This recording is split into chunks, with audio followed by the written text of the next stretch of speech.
Paramashivoham Nityananda Paramashivoham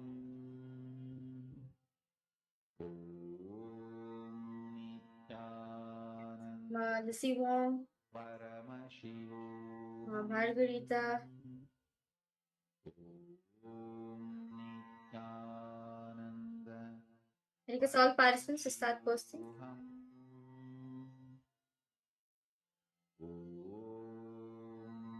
Nityananda Paramashivoham Nityananda Paramashivoham Nityananda Paramashivoham Nityananda Yes. Paramashivoham We didn't see anything Lingodbam. Actually, I do not very Lingodbam. You'll see slowly. It will start. You just need to connect to Swamiji intensely. Swamiji will show you. So shall we see? Shall I reveal the answer now? Ma Margarita, do you want to share anything? What did Swamiji reveal to you? Ma Lucy Wong, Ma Smriti Shanmukam, do any of you want to share anything? What did Swamiji show you? Paramashivoham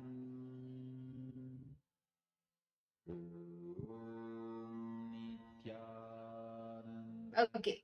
So the answer for what happened in my life on January 1st, 2012 was actually this day in the morning. I was coming back from a trip to Srisailam along with my parents and even my grandparents. We had gone to Srisailam, so we were coming back in the morning from Srisailam. We were driving to Tiruvannamalai for the Mission Day celebrations. Swamiji, the day he started the mission. So we were traveling to Tiruvannamalai for the Mission Day celebrations, and upon reaching Tiruvannamalai, the darshan began, and we received darshan from Swamiji, and it was the Sarva Darshan time. So we received the darshan from Swamiji and were part of the entire day's celebrations for the whatever happened on the mission day. But the main, actually, my main memory is only us coming back from Sri Shailam and getting the darshan of Swamiji and him giving the rice as the blessings. So this was the incident that happened on January 1st, 2012. Shall we all do another round? Okay. So this time I'm going to be giving a date for all of you. So I request all participants now to scan what happened on December 17th, 2014. Okay? I'll repeat the date. December 17th, 2014. What incident? What has happened on this date?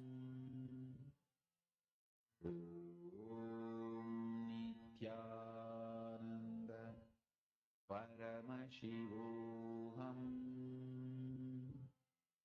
Nityananda Paramashivoham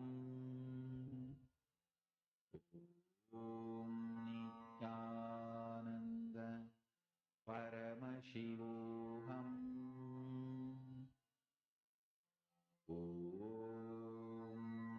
Nityananda Paramashivoham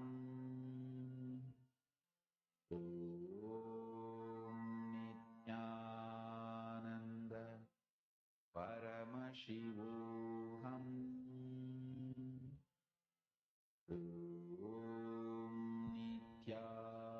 Intensely look with your three eyes into Swamiji's three eyes.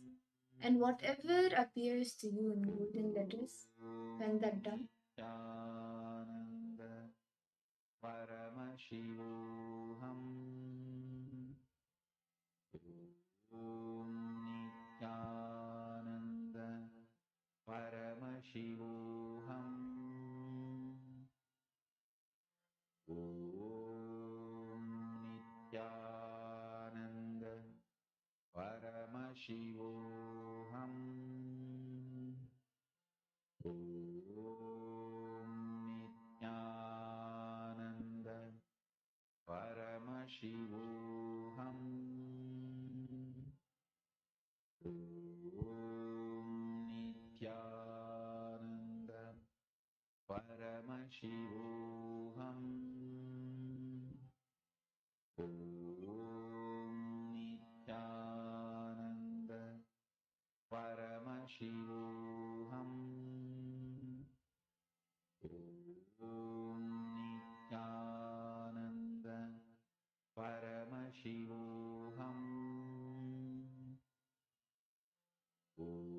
Let's relax. I request all the participants now post in the chat. What did Swamiji reveal to you? What was revealed to you in the Akashic readings? Ma Anandalakshmi, Lingodbhavanaya, Ma Maluhya Mauna, Ma Margarita, Ma Lucy Wong, Ma Sumati. Each of you can post what was revealed to you in golden letters.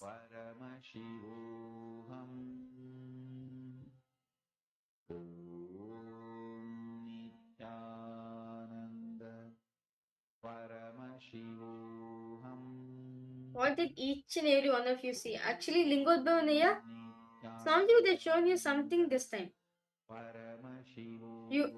Swamiji showed me very clearly that like this time, like you were able to see something on golden letters.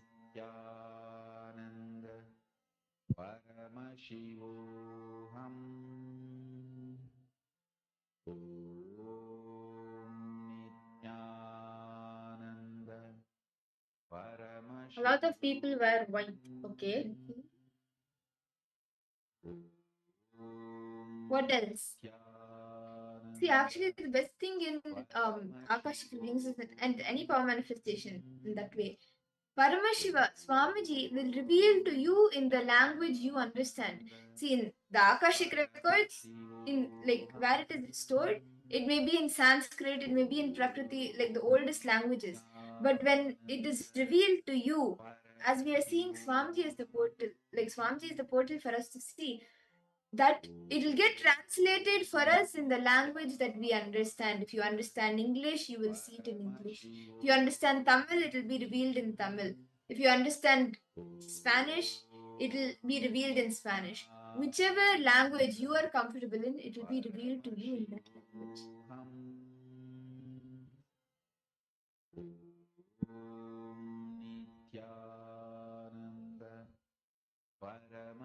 Like some kind of celebration, okay? So, should we see the answer? Lingodbhavanaya, that Swamiji show you here. I request you to post. Anything else? Yes. Margarita flowers. Okay. Can you tell the color of the flowers we're able to see? Which color, or if you're able to see the type of flower also, that's great. But request you to mention the color. Which color you're able to see?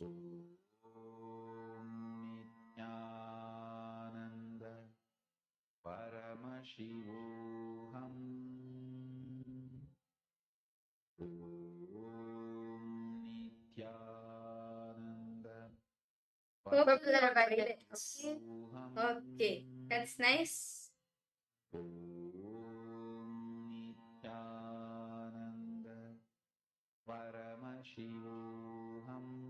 Okay. Shall we get enter into the answer? Okay. So on this day, on December 17th, okay, yellow flowers. Okay, that's my name. So it was on this day, December 17th, 2014, right? It was Swamiji's Jayanti, and we were celebrating this in Cambodia. So yes, it was kind of a celebration where early in the morning we went to a waterfall, and Swamiji came, and Swamiji was standing there, and Swamiji took bath in that, and Swamiji told to take also take bath in it because this Ganga water Swamiji showed. Swamiji told us Ganga himself, Ganga Mata itself has come there. So Swamiji told all of us to take bath in that waterfall and come. And after that, Swamiji was sitting, actually, before that, Swamiji was sitting in a basket full of flowers. It was basket filled with flowers, like especially this basket, not like a basket actually, but kind of like a swing. Swing, like how in the ancient, like in the Cambodia, like if you want to go little towards the traditional sides of Cambodia, like how the swings are made with like are made with bamboo sticks and like with the coconut trees, coconut leaves and everything, right? So Swamiji was sitting with that natural made swing, which was covered with flowers. Like there were purple, violet, and yes, Swamiji was wearing like a lotus mala. In that lotus, there were purple also, purple and pink. Lotus mala Swamiji was wearing, and around Swamiji also there was many flowers, like different, like we had sunflower, roses, this like different types and different colors also we had. And like we can see right behind Swamiji is the scenario of the big waterfall. It'll be like such a nice, beautiful view of Swamiji. Yes, sir. So, Chunyu and Lingodvanaya, both of you have manifested. Great. Okay. So, with that, shall all of us enter into the next session of the day? yes. How did you feel, Aya? Lingodvanaya, how did you feel? What did you experience? How did you feel you could? At first, you're having a lots of self-thought. See, do not give power to your self-thought. See, only when you empower your self-thought so much. This is what happens if we lose the confidence within ourselves. Next time, you just don't have any self-doubt. Allow Swamiji to flow through. You'll see that the more and more he flows through, the more and more excited you'll feel, the more and more complete. At the end of the day, you are going to experience oneness with Swamiji. That's the thing. It's nice to hear that Kaya is feeling very excited. That's nice. So, with this, let's now move ahead to the next session. The next session is actually a very special session where Swamiji is going to be telling us, demystifying, decoding the truth of time. This is actually a very powerful webinar Swamiji conducted, which is how to conquer time. Very beautiful webinar Swamiji gave on time, how to manifest time, what exactly is time. Details Swamiji will be revealing. So let us now enter this truth where Swamiji is going to be sharing mystical truths about time.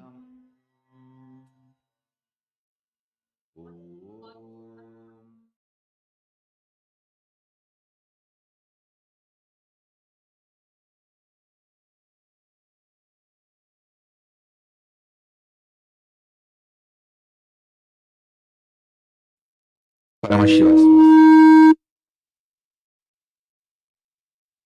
Directly from Mahakailasa. Listen.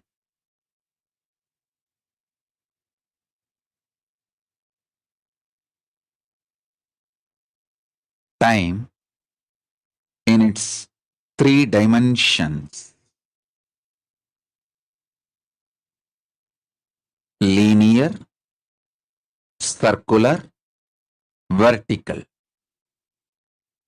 Time in its three dimensions: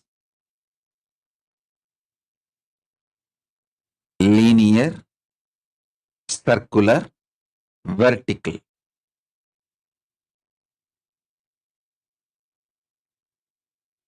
When it is understood, mere understanding and conscious decision to use it is enough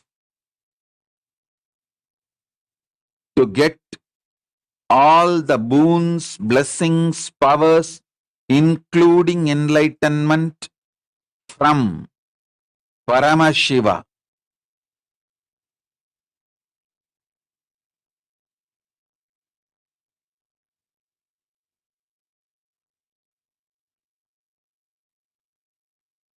All the disciples, get ready, sit sincerely with absolute integrity. Now the initiation starts. Every word now comes out is direct initiation. Listen. Time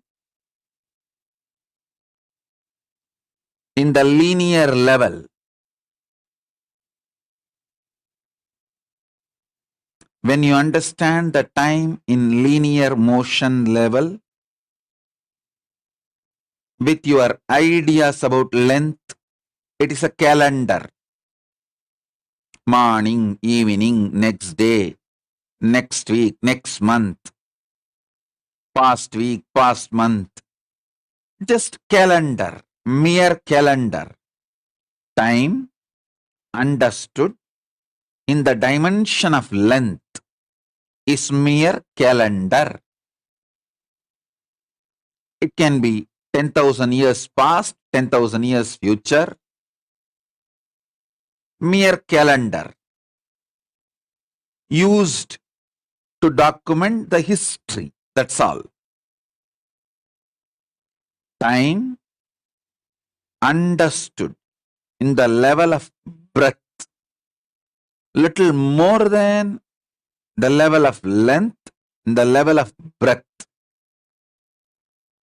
is Panchanga, where the idea of the linear movement of the time, the documentation of the calendar is substantiated and supported with the knowledge of how the stars move in the Bhumandala, or how the stars are perceived in Bhumandala.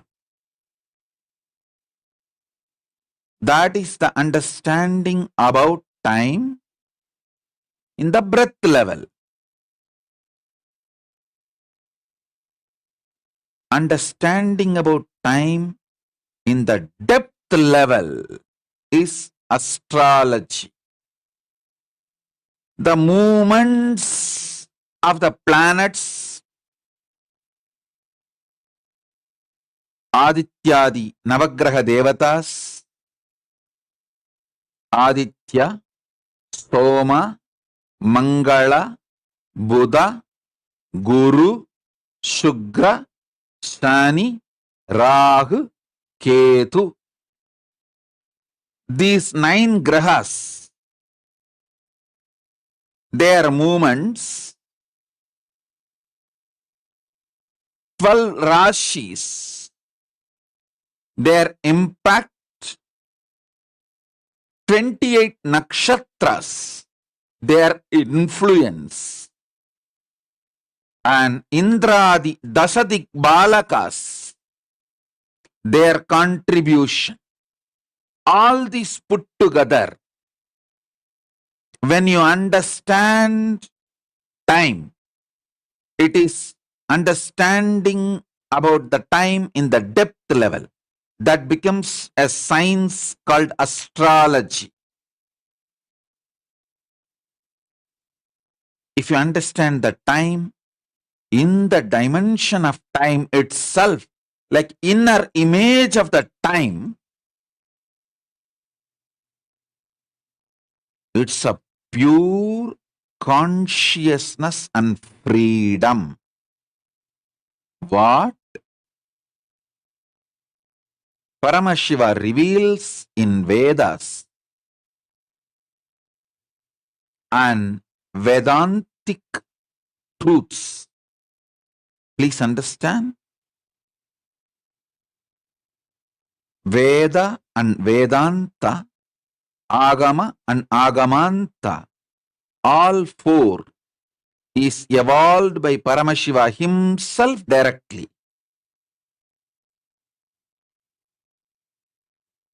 In the Vedantic Upanishads, Paramashiva gives clearly the inner image about the time, what time feels about itself is absolute freedom.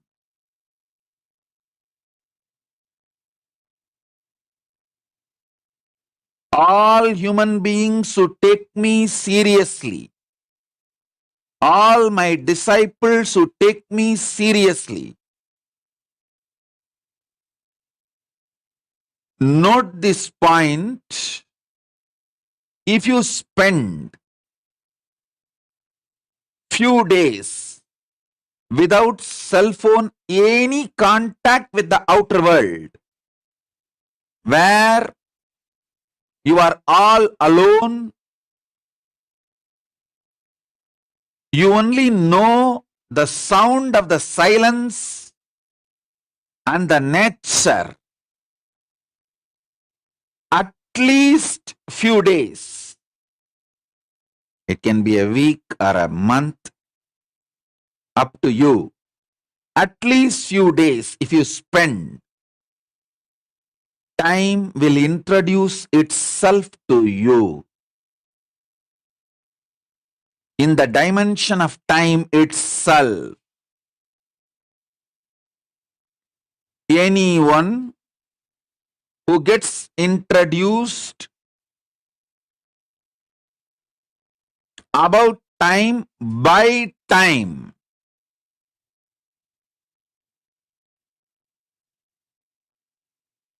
you are blessed and initiated into the other dimension of life. Listen.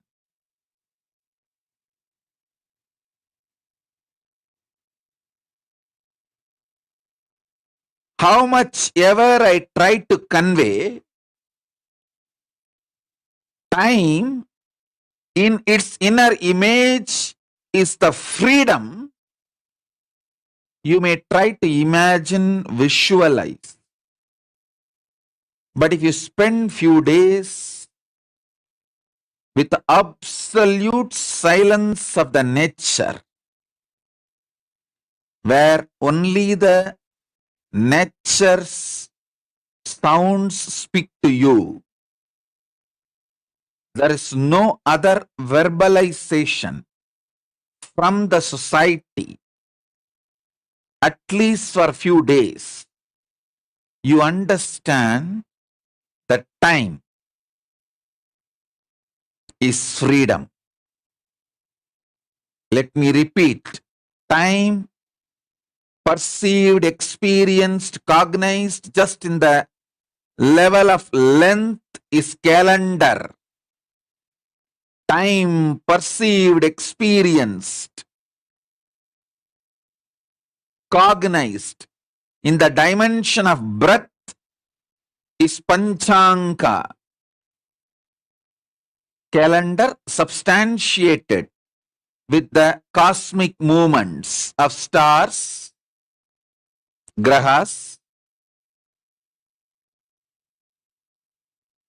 Time perceived and understood,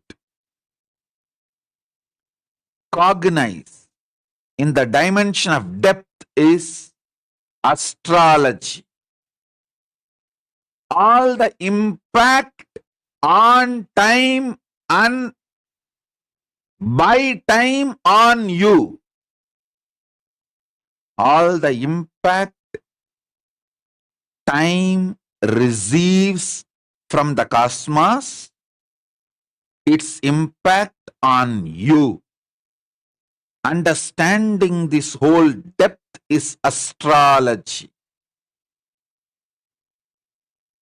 Adityadi Navagraha Devata, 12 Rashis, 28 Nakshatras, Dashadik Balakas, their collective influence on you is understanding of time in the depth level. Time understood in the level of time dimension itself is freedom.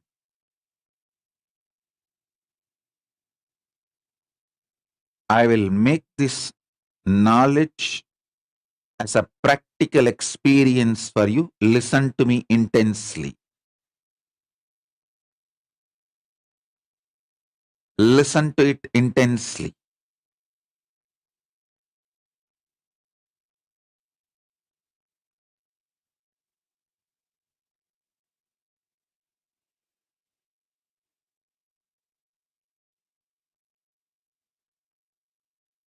I can introduce time in its inner image inside you through unclutching.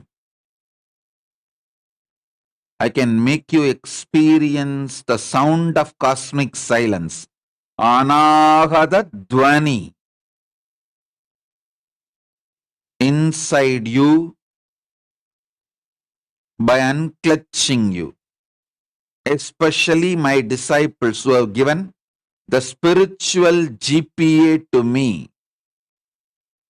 I have the moral and conscious right to enter into your inner space and unclutch you. Whoever gives me that right, I will initiate you now, right now, and lead you step by step into the next level understanding.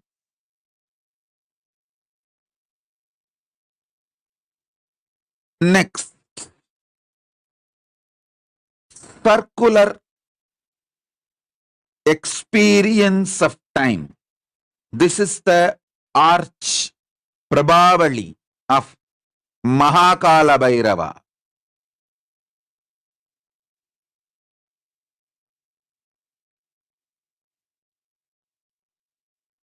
Listen.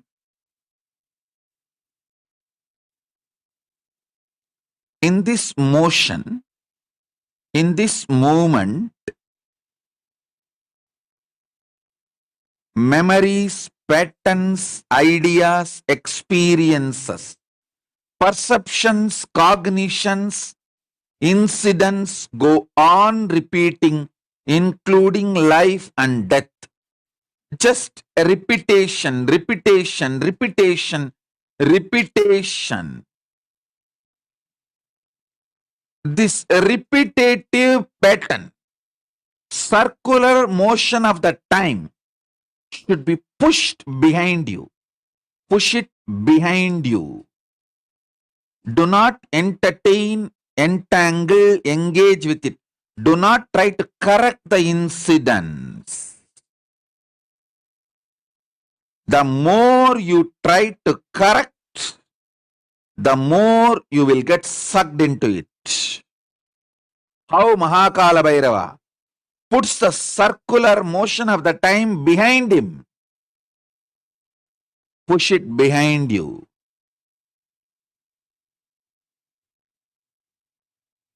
Third, vertical time.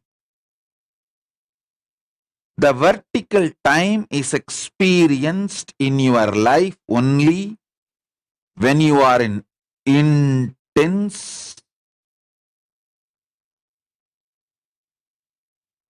samadhi state.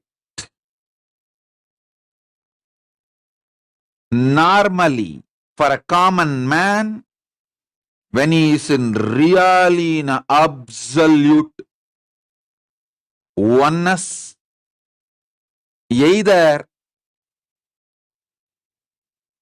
during the initiation with Paramashiva or during the puja with the deity, or rarely during the sensual pleasures. If you listen to some music deeply which you really enjoy, few moments you experience vertical time. If you eat some food after a long time which you really enjoy, for few minutes you settle down and experience vertical time. If you had a deep touch pleasure experience, it can be sexual or massage or romance, anything related. Deeply when you settle down inside, few seconds you experience vertical time. Either during the initiation or the extreme moments of pleasure, you get the glimpse of vertical time. If you get it during the initiation, it will be repeating again and again and raising you to the higher zones without tiring your body and mind. You will raise your consciousness more and more, stronger and stronger, powerful. With sensory pleasures, because the senses and its abilities are limited, the travel in the vertical time zone is restricted by the capacity of your body. That is why going through the route of the sense, 5 senses, pleasures, is less recommended. Going through the route of initiation,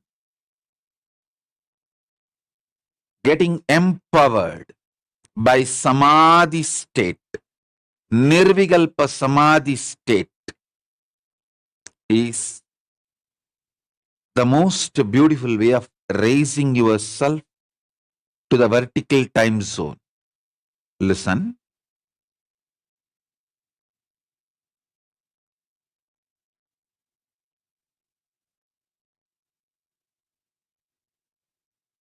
Time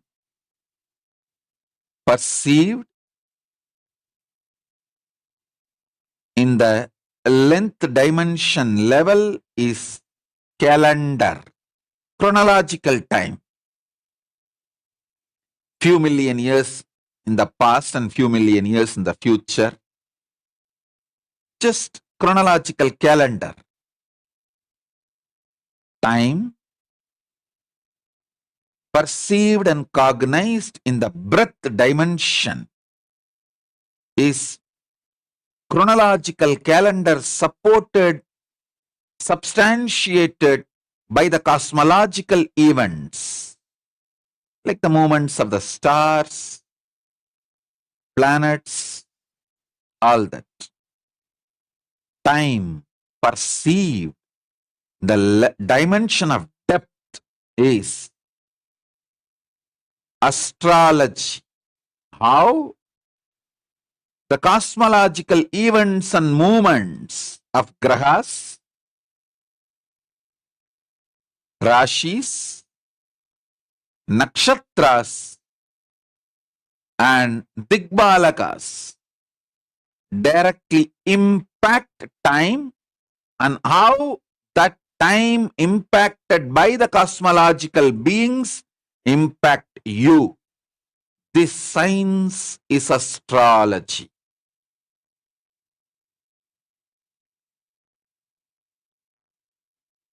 If you want time's self-introduction, nirvikalpa samadhi, unclutching, is the best state where time introduces itself to you.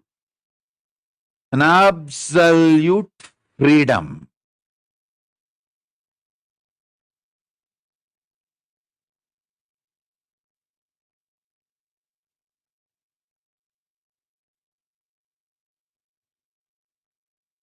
Then comes circular time, circular motion, circular dimension of time.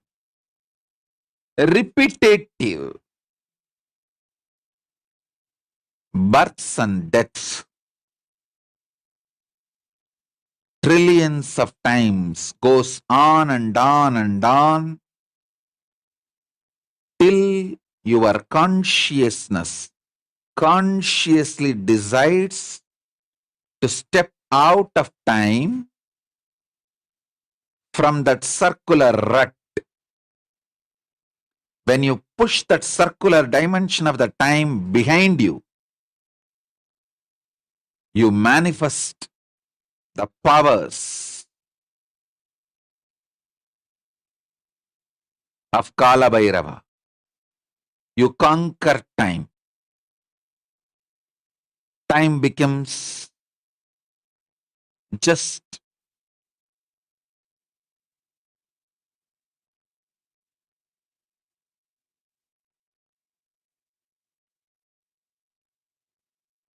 maybe I should say your servant.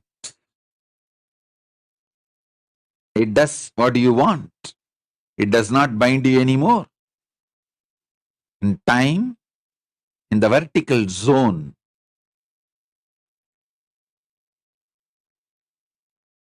can get anything your consciousness wants, including enlightenment. That is the ultimate.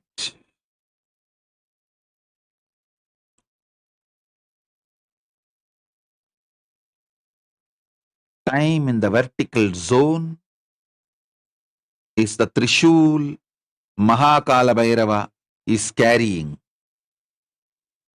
Time in the circular movement is the probably behind Mahakala Bhairava. Push the circular time behind you.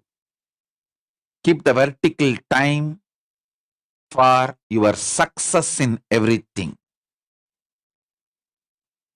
I'll empower you with the time as power. Vertical time.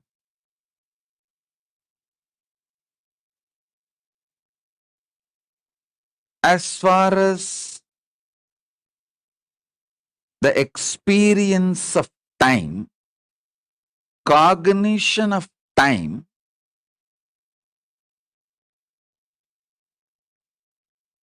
the moment you understand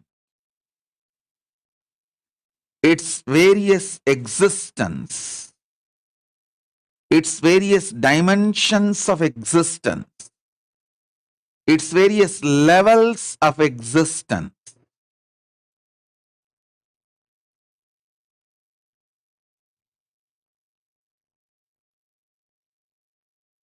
knowledge liberates. Knowledge becomes power.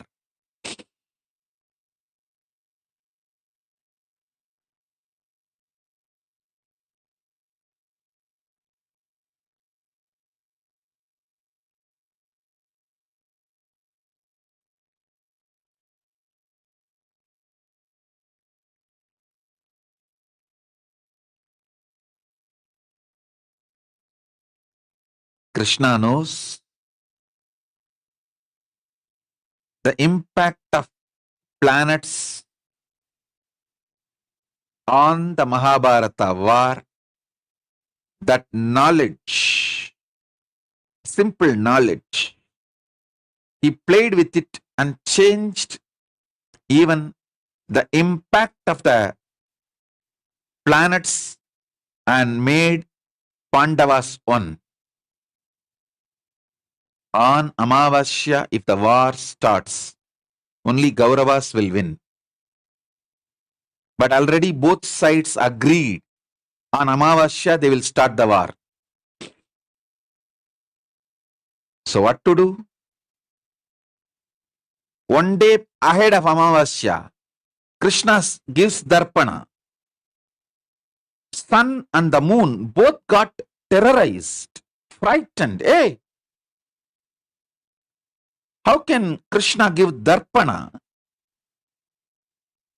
one day before the Amavasya? Is something wrong?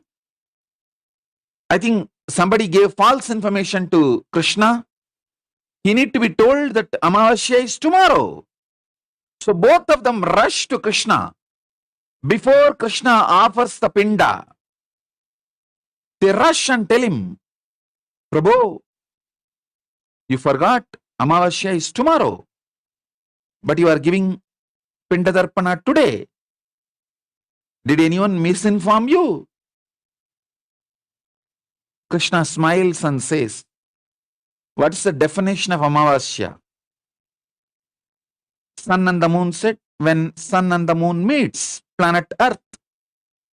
Both of you are here. Today is Amavasya. Done. Go. receive the darpana, over. The knowledge he had about the time in the depth dimension, he just manipulated it and manifested what he wants. Listen.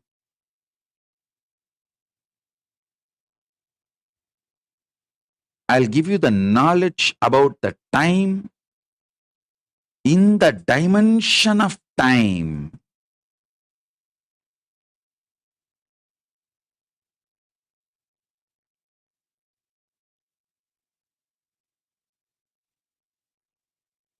It means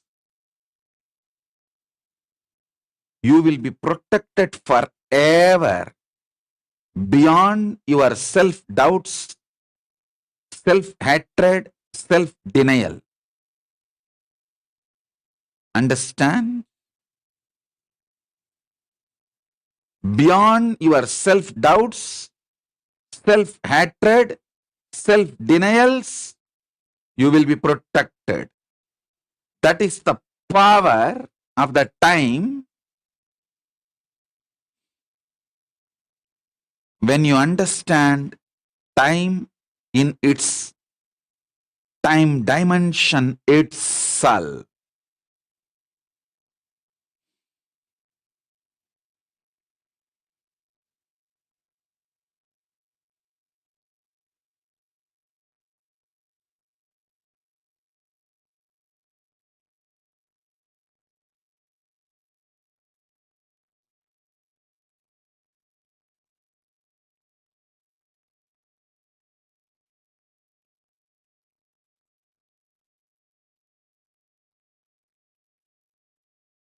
Trishul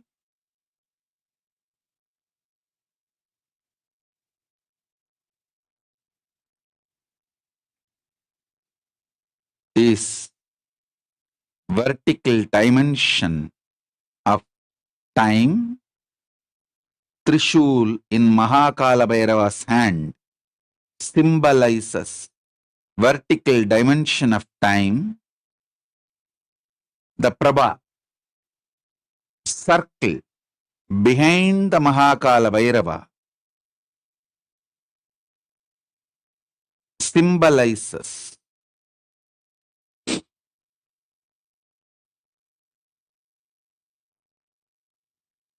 circular dimension of time. Circular dimension has no direct use for any seeker of enlightenment. If you are interested in enjoying the same pleasure, if you want the same husband again and again, same wife again and again, same birth and same type of death again and again, then go and enjoy the circular dimension of time. If you want a breakthrough, step beyond the circular dimension of time.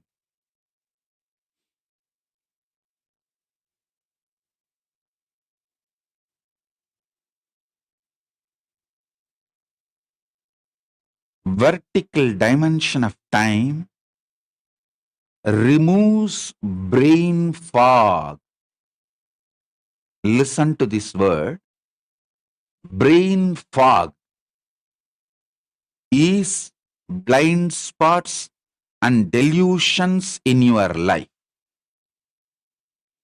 Feeling stuck is nothing but brain fog. You know, you don't like that breakfast, but you continue to eat because you forget to remember the options. Forgetting the possibilities and choices you have to have a breakthrough is what I define as brain fog.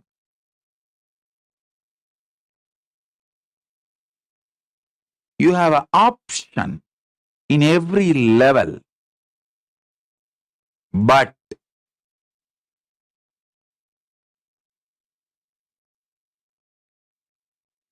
forgetting the choices, forgetting the possibilities,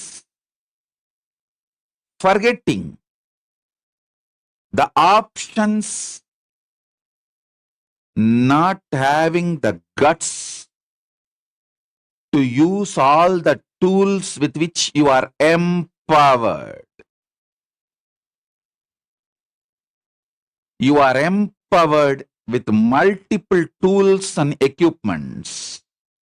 You have the power of greed, power of making yourself greedy or making others greedy about something. It's a power. Making yourself putting in fear, frightened, or you can make someone frightened. It's a power. You can inspire yourself, you can inspire someone else. It's a power. Not using all these abilities to have a breakthrough, not even remembering you have all these choices, is brain fog. Vertical time liberates you from the brain fog. Listen, the circular time keeps the brain fog alive. As long as you have the brain fog delusion, the lifestyle with brain fog, the circular time will have power over you. The moment you decide, you will use the choices you have in your life and break yourself from this repetitive, boring, tiring, circular motion of life, getting stuck, rut. Your life, if it is CCTV'd, video recorded 24 hours for 1 year, only less than 10% of your movements will be new. Whether the way you get up from your bed, or the way you go to your restroom, wash yourself, or the way you grab your breakfast, or the way you get into your car and go to office, till the way you come back to bed and do or don't do your bed rituals. The whole thing, only less than 10% will be new. So 90% of your life is filled with the brain fog, and you will understand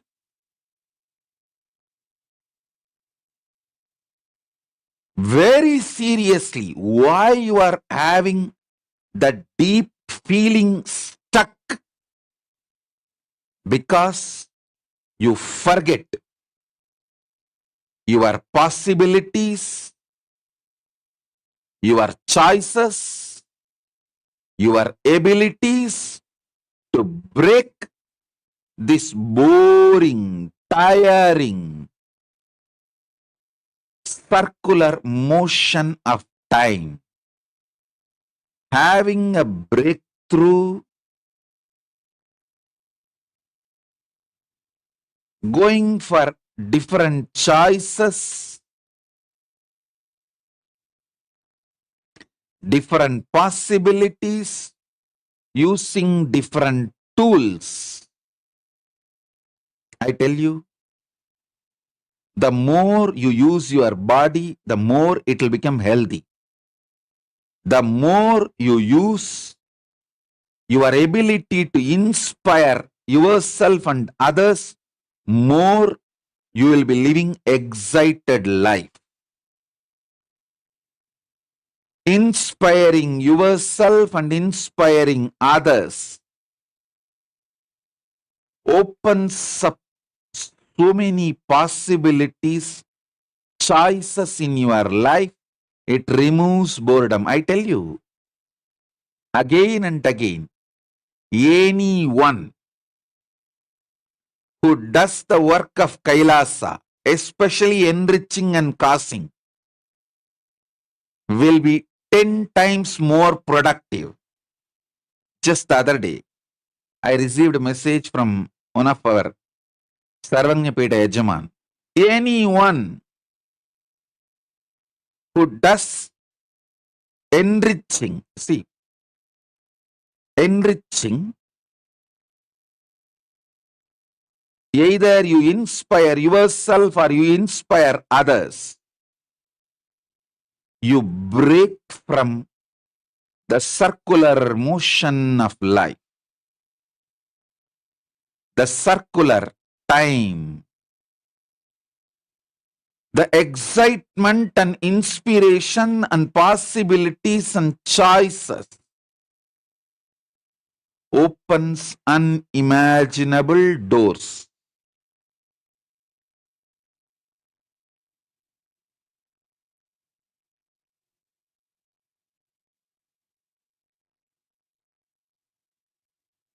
Especially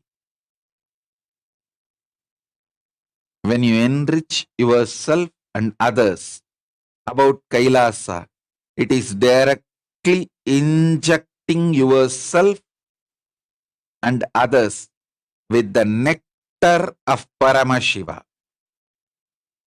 Paramashiva Amrita. Paramashiva Amrita.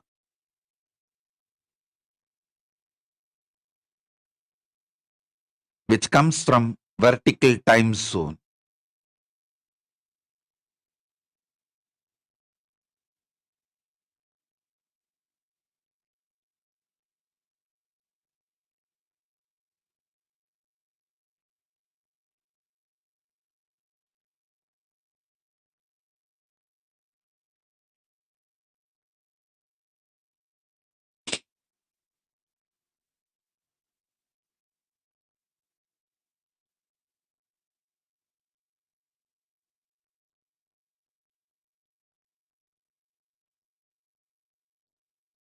I have seen in my life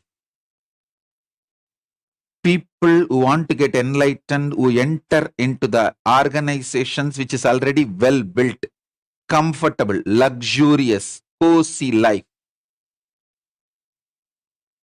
Like good rooms, good life, everything is there.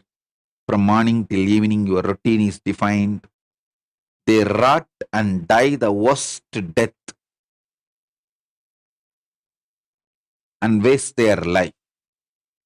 People who enter organization like us, Kailasa, alive. Here from scratch you need to build. Inside or outside. You are only given the spiritual tools and supported with ecosystem. For example, I have accommodation for more than 1,000 people in Adi Kailash. At least 1,000 people. And comfortable rooms, maybe at least 200 rooms we may be having, all put together. And other than that, the 1,000-bed dorm, so many things are there. But I always make sure when newly people come for enlightenment, either for sannyas or brahmacharya, I make sure they stay in the temple, start building from scratch. I could have built huge stone temples and structures long before. But I am building enlightenment ecosystem, not organization. I am not here for some real estate wonders, architectural wonders, just to create some architectural wonder, real estate wonder, to go gaga about. No. I am here to create enlightenment ecosystem. Once Paramashiva, my Guru, Arunagiri Yogishwara, told me directly and initiated me. He said, all your ideas about whether you are qualified, whether you understood, everything only is in the level of length, breadth, depth, dimension. But time is beyond all these three dimensions. So the protection of Mahakala Bhairava, manifestation of Mahakala Bhairava, the power of Mahakala Bhairava is beyond all your self-doubts, self-denial, self-hatred. It is pure transmission through initiation. With this powerful cognition, he initiated me. Now,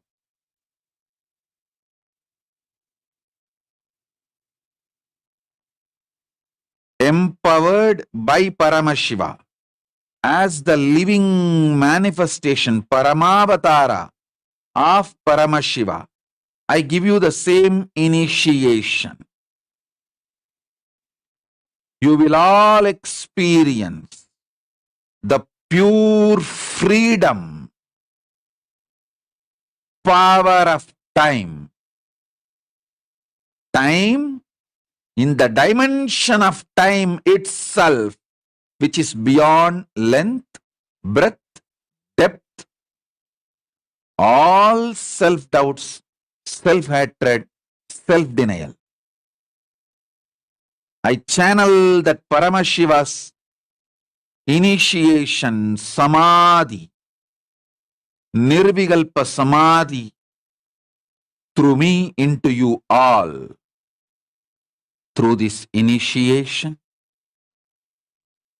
I give you the power to break free from the brain fog. Look at all the choices, powers, possibilities in your life. Expand, expand, expand beyond self-doubt, self-denial, self-hatred. Time in its pure dimension of time itself is freedom.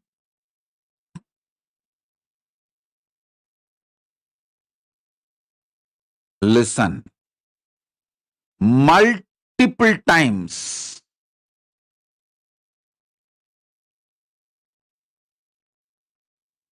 when people get my answers for their question, they feel, oh God, what a big breakthrough. I never thought that choice exists for me, that possibility exists for me. How I did not even look at that possibility which was in my plain view. How did I have so much of blind spots? Because you are filled with brain fog. Break from the brain fog.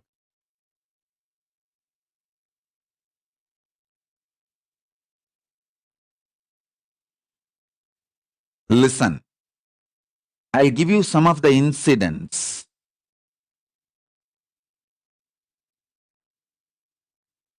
How people had breakthroughs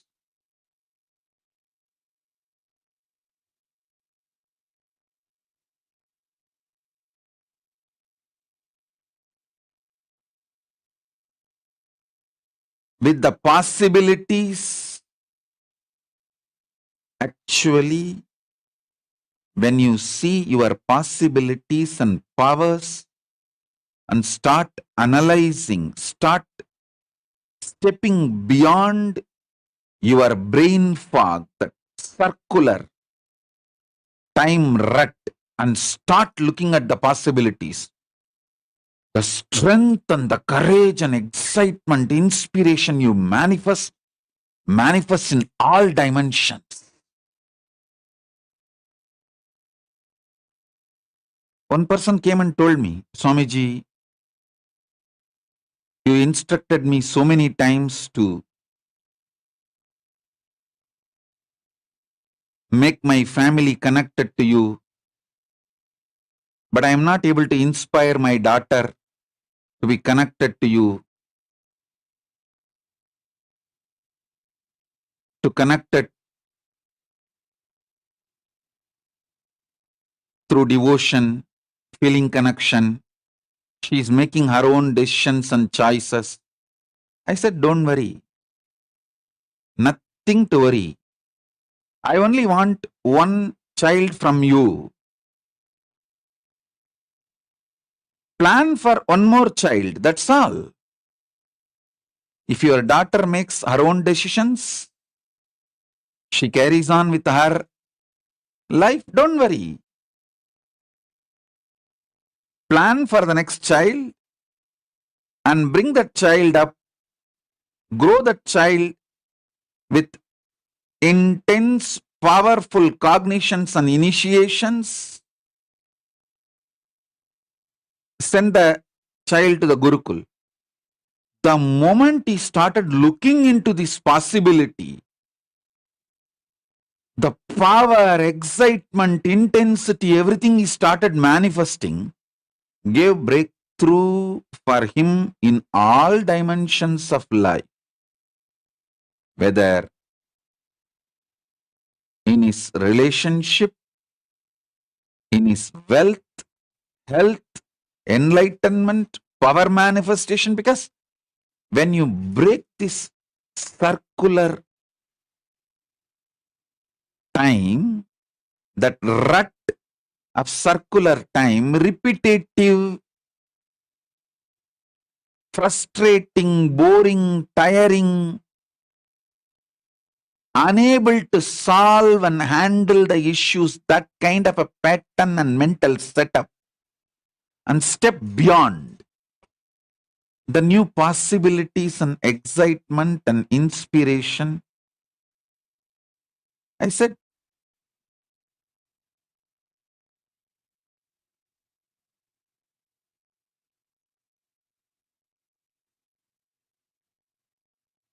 when you step beyond the brain fog and start seeing things, different world opens to you. He was shocked. He said, yes, Swamiji. How did I not look at this possibility? Why did I not think about it? I said, that's what is brain fog. You are not too old. You are young enough. Plan for the one more child.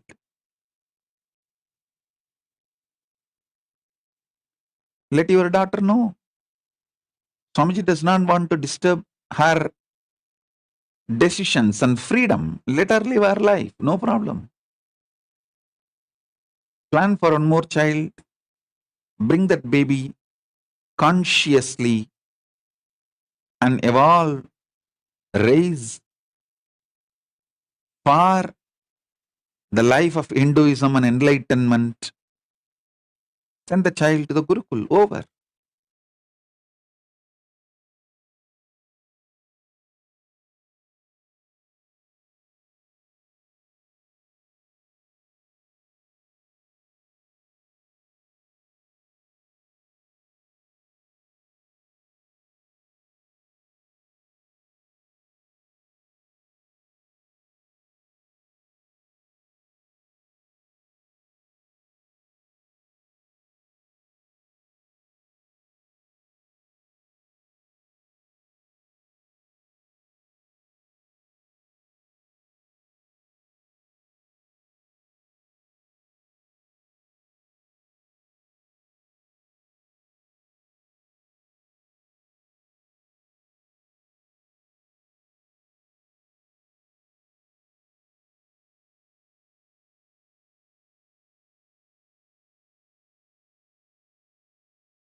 Nityanand, that was a powerful session where we all learned the how to decode time and how to decode time and space. Can I request each of you to share your understandings? What was one click that you got? How you can go beyond? How you can decode time and space, boundaries of time and space, whether it is through psychological time, physiological time. What did you understand from this session? Lingodvavanaya, Manushya, Mauna, Margarita. I request each of you to post.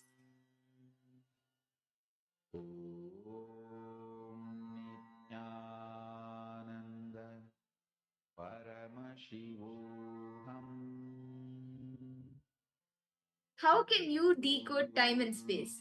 See, from it is like brain fog. Swamiji revealed brain fog, right? That is like a blind spot and a delusion that you have in your life. If anything, we see the like with brain fog. Now, for example, you're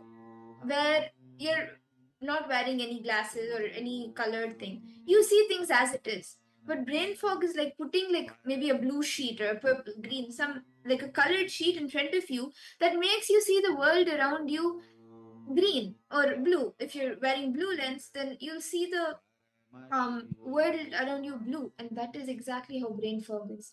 It makes you see everything like whatever delusion you are going through, it makes you see that. And feeling stuck is nothing but brain fog. You know you don't like that breakfast, you know you may not like something, but you continue to eat because you forget to remember the different options you have. If you don't like one meal, you have another option to make another like variety dish. But when what happens when you have brain fog? You forget the different options that are open to you, the different possibilities that are open to you. So, very beautifully in this session, Swamiji spoke about, right, the how to conquer time. The space and time layers Swamiji very beautifully expanded. Yes, Ma Mahulia, Ma Lissy Wong. Because all participants suppose you are understanding. What do each and every one of you understand by this? Yes, Machanyu, Nityananda Ma. What do each and every participants, I request all of you to post. What do all of you understand by this?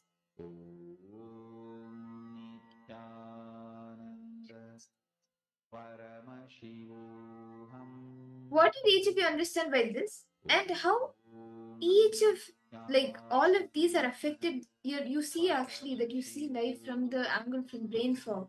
Like you see brain fog covers you and you see every single thing from that angle. Very beautifully in the Shiva Sutra, in the Shiva Sutras, Paramashiva says, Swatmara Swamatra Nirmadam Apadayati.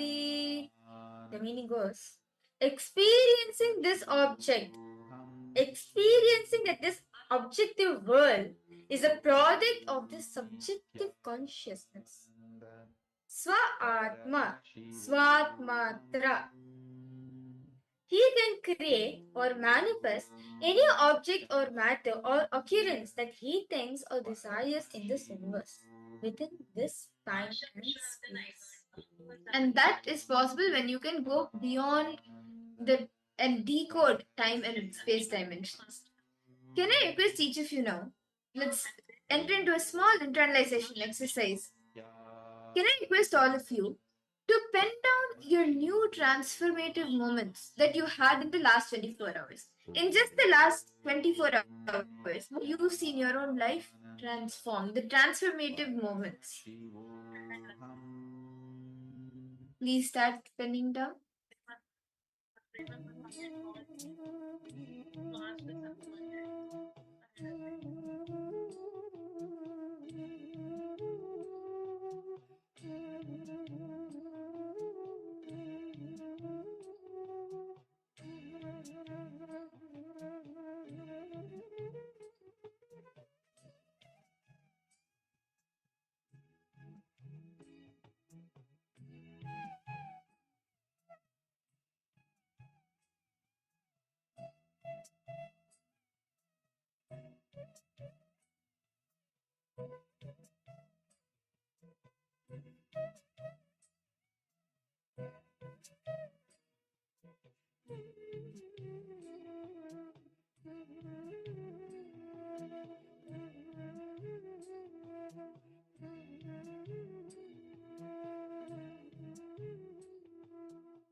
pencil.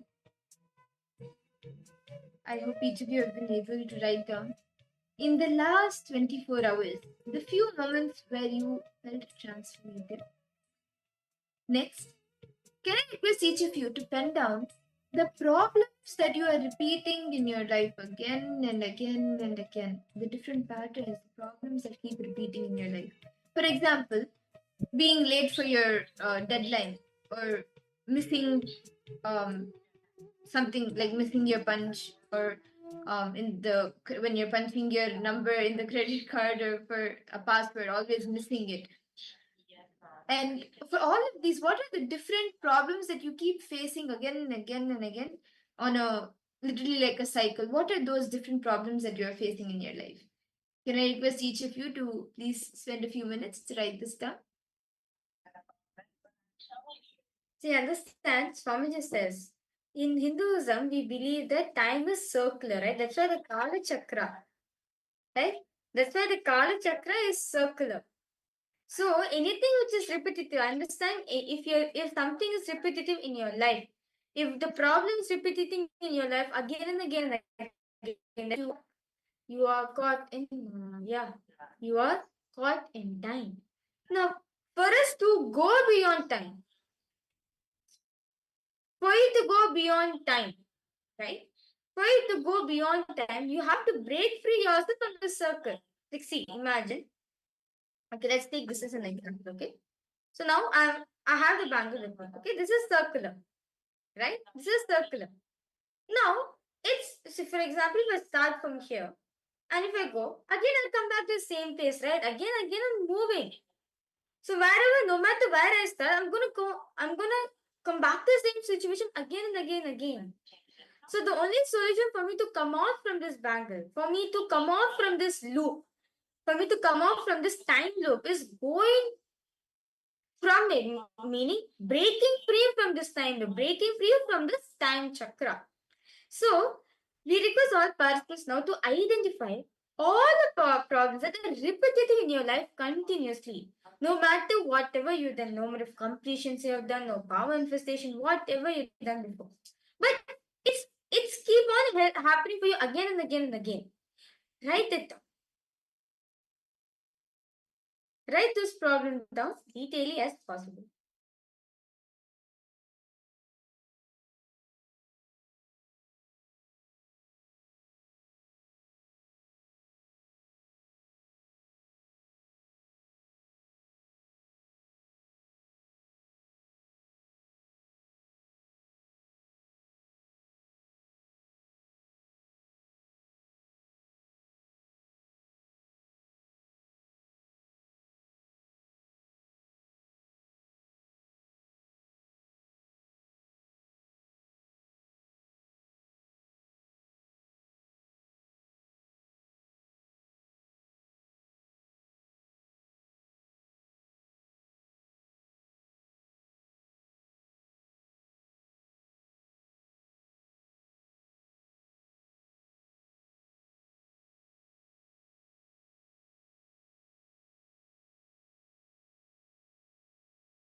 Nityananda.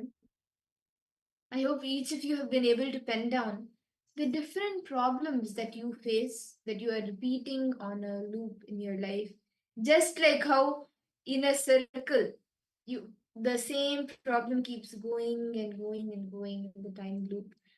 I hope each of you have been able to write these few problems down.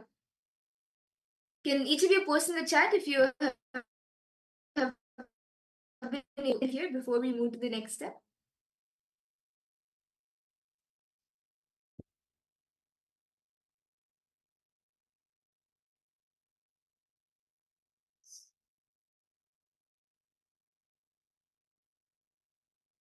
Any questions? Have till both these steps that we have completed, have each of you been able to write? Ma Anand Lakshmi, Ma Oriyata, Nityanandam. Were you able to write this exercise, Ma? Ma listening, Ma Margarita. Okay. Yes. Have each of you been able to finish writing? I think Ma Margarita, I still see you writing.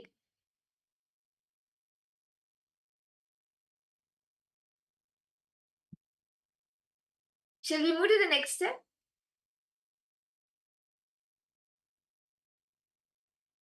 See, in the next step, what each of you will be doing is for each of the problems that you have penned down, for each of the problems that you have written down, what is the reason for these? And you can write down what is the reason for these are, and also mark Whether it is self-doubt, self-hatred, self-denial. Like for example, you're being late for your deadline. What do you think is the reason of the impossibility? That I can't do it, I can't finish it. So where does it come from? Deep self-doubt. Understand, Swamiji says, the root for each of the problems which you're facing is either self-doubt, self-hatred, or self-denial.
I hope each of you have been able to finish writing this.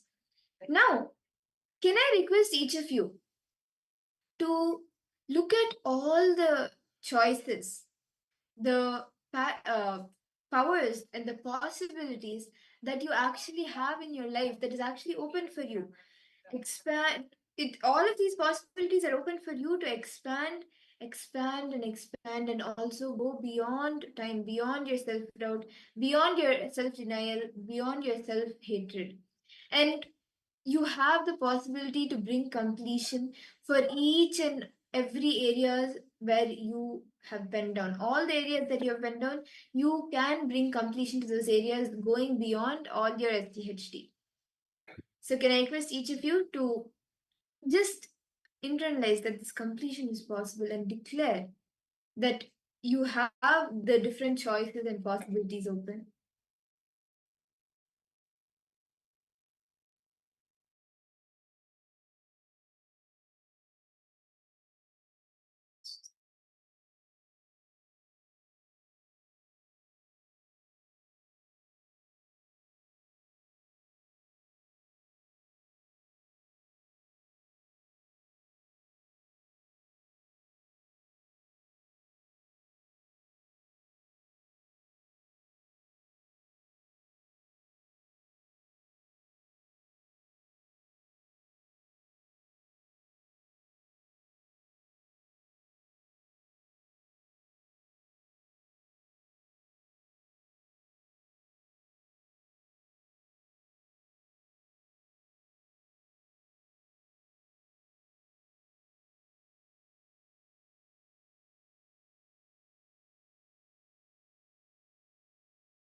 Nityananda.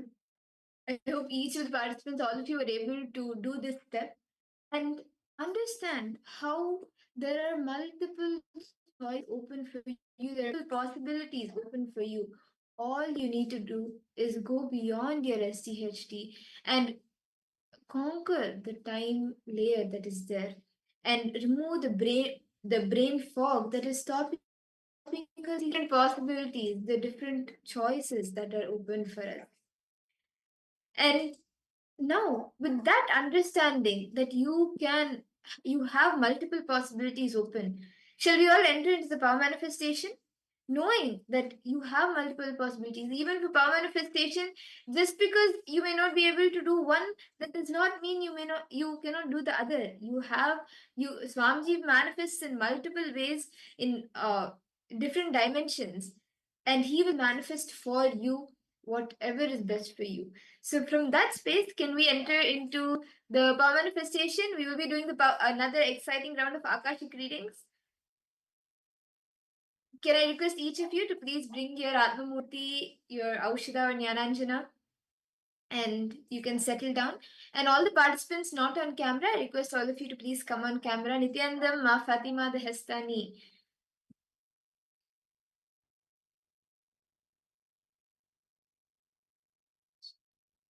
Ma Ananda Lakshmi, Ma Orieta.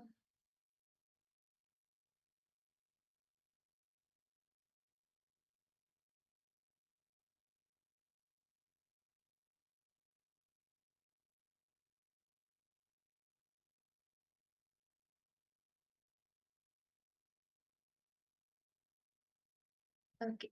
So in this round, all of us will be manifesting. Yet again, we will be giving you a specific date. And all of you will, or actually, let's do one thing. I'll be telling you an incident, and all of you will be scanning which date it was on. So this is what we will be doing in this round. Are all of you excited? Ma Anand Lakshmi, Ma Orieta, Ma Fatima the Hassani, Ma Sharma Muse. I will be, myself from Ma Birija, we will be giving you an incident. And you will be seeing through the Akashic readings what date that incident happened.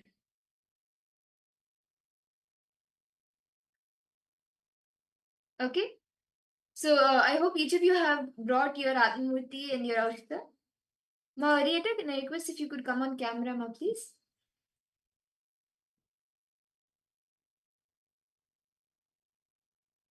Understand, Swamiji is the portal for you to connect to the Akashic readings, to access the cosmic archives, which holds the past, present, and future. Any information from the past, from the present, and into the future is in the Akashic records. And these Akashic records, actually, it is not something that can be accessed easily. Only avatars can access it. And why? Is because they are beyond time, beyond space, dimensions. It is not that they can see the future, or like it is not that they are in a different dimension or like that, but they are already seeing it happening. They are beyond the space dimension, the time and space dimension, that they are already seeing the things happening. For example, you are in the first, you can imagine a building. You are in the first floor of the building. A person standing on the first floor, only from a little bit distance away, can see a car coming. Someone on the 10th floor of the building, a little bit more farther from the person standing down, they can see, okay, from this distance, there's a car approaching. The person in maybe a helicopter, they can see, okay, the car is coming from a more farther distance. They are already seeing that this happening is occurring. They're already seeing it happen, and that is why they're able to tell what is coming up in the future. Same way, an avatar already sees everything happening because he has access to the cosmic archives, because he's beyond time and space. And with that authority, Swamiji is giving us the blessings, being a portal for us to access those records. So, shall we all begin? I'll be giving an incident for all of you now. And all of you can start scanning what date was the incident. Are all of you ready? Yes. So the incident which I would like all of you to scan the date for to see in the cosmic archives, in the Akashic records, the incident is the day that I was initiated into the Krama Brahmacharya, the Kavi. So all of you can start scanning and seeing in the Akashic records what date was this on. Please sit straight. Connect with Swamiji. Intensely look into Swamiji's form, into his Atmamurti with your three eyes. Look into his three eyes. And whatever appears to you in golden letters, whatever appears to you on Swamiji's form in golden letters, start penning that down.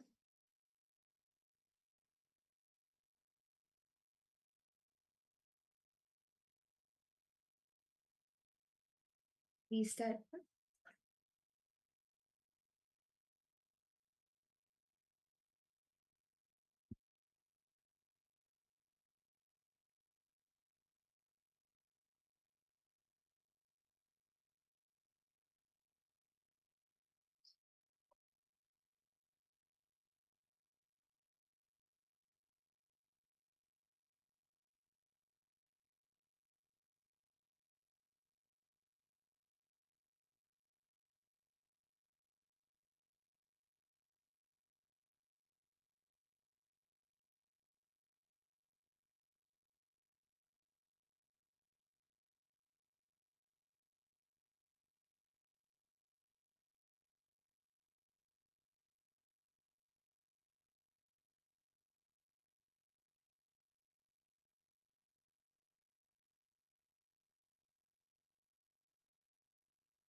Nityanand परमशिवोऽहम् ॐ नित्यानन्द परमशिवोऽहम् ॐ नित्यानन्द परमशिवोऽहम् ॐ नित्यानन्द परमशिवोऽहम् ॐ नित्यानन्द परमशिवोऽहम् ॐ नित्यानन्द परमशिवोऽहम् ॐ नित्यानन्द परमशिवोऽहम्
Yes.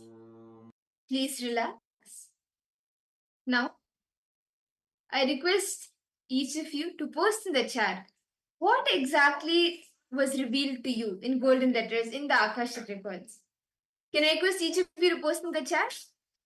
Ma Anandalakshmi, Ma Orietta, Ma Lissy Wong, Ma Margarita.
All of you can post the answer in the chat. What were you able to see as the answer for this round?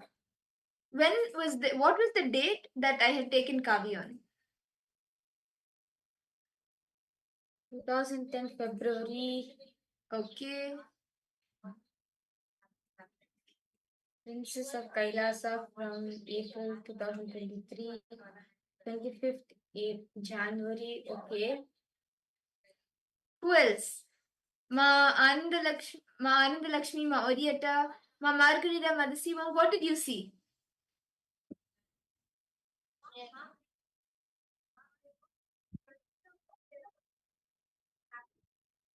Okay. So shall I tell the answer? The answer was March 2018. Okay. yes. Ma Dasiva, March 2018. Okay. Anyone else? Before I reveal the answer? Okay. So the answer I was 27, 2015.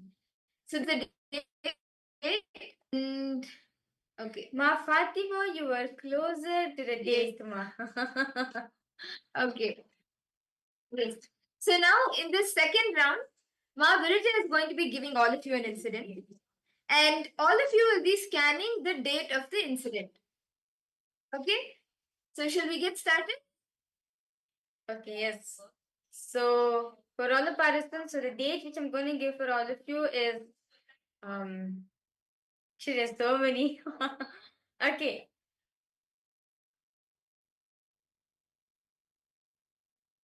Okay, so let's see. You can Okay. So now I remember. Okay, so there's this one incident where I was doing demo in front of Swamiji and Swamiji called me on the stage. Swamiji called me on the stage and Swamiji allowed me to read this inner space. Basically I did the Swamiji's doing a third eye test on me. So he was checking my power manifestation. So which date was this? Can each of you start? Oh, that's a nice experience. So yes, each of you can start scanning. Start seeing in the Akashic records. What was this date? The date when Swamiji asked Mahavirija to scan his inner space and Mahavirija scanned the inner space. Each of you can start.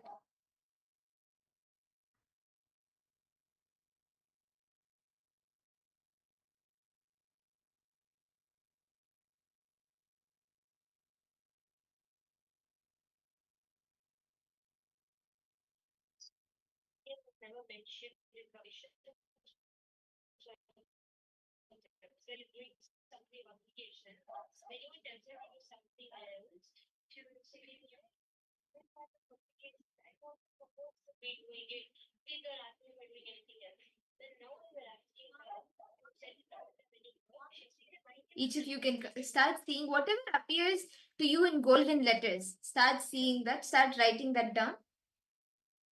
Intensely with your three eyes, stare at Swamiji's three eyes.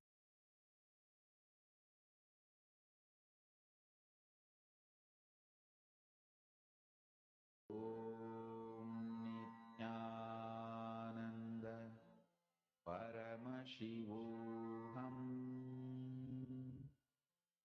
ॐ नित्यानन्द परमशिवोऽहम् ॐ नित्यानन्द परमशिवोऽहम्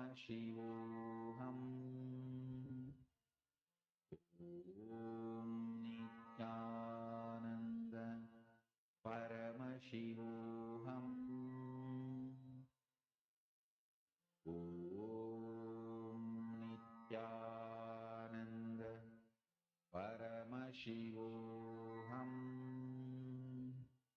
ॐ नित्यानन्द परमशिवोऽहम् ॐ नित्यानन्द परमशिवोऽहम् ॐ नित्यानन्द परमशिवोऽहम् ॐ नित्यानन्द परमशिवोऽहम् ॐ नित्यानन्द परमशिवोऽहम् ॐ नित्यानन्द परमशिवोऽहम् ॐ नित्यानन्द परमशिवोऽहम् ॐ नित्यानन्द परमशिवोऽहम् ॐ Nithyananda Okay. So now request all participants now to start posting whatever Swamiji has shown to you.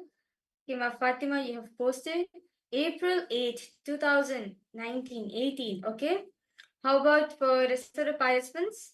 Malisi Wong, what did Swamiji show you, Ma? Orietta, Ma Margarita.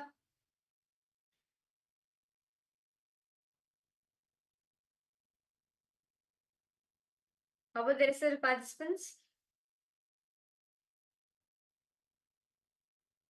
What did each of you see? What date when Ma Virija read Swamiji's inner space? When Swamiji asked her to read his Swamiji's inner space, what was this date?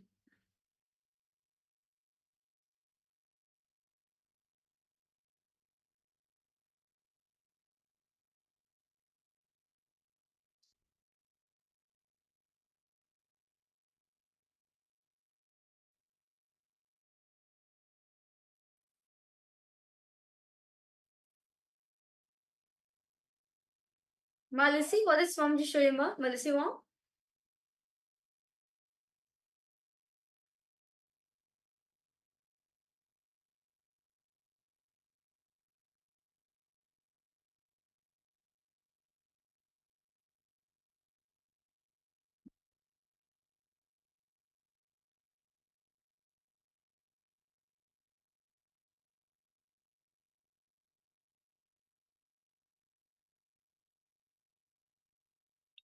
Oh, no problem, no problem. Okay. So let me reveal the answers for all the participants.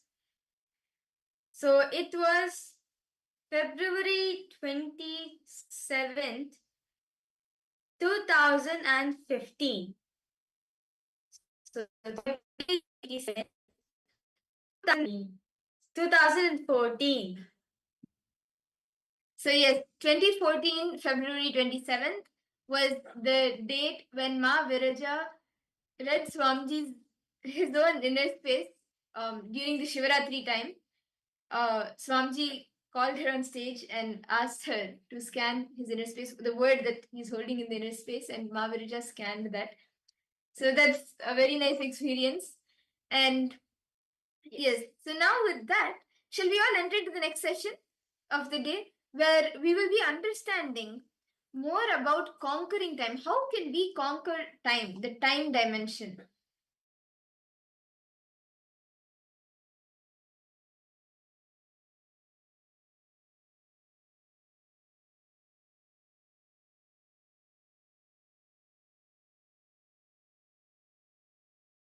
Few basic truths.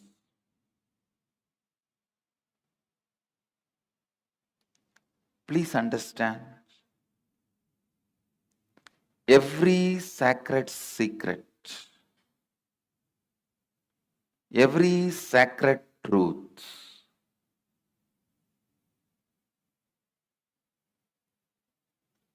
I am uttering, every word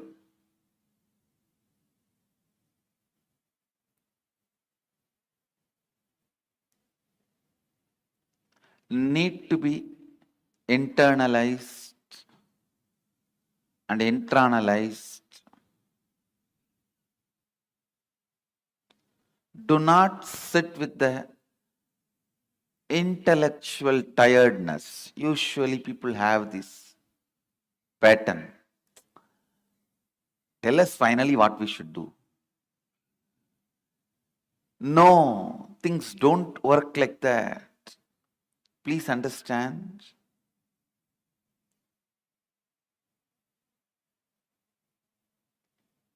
Every word I am uttering matters.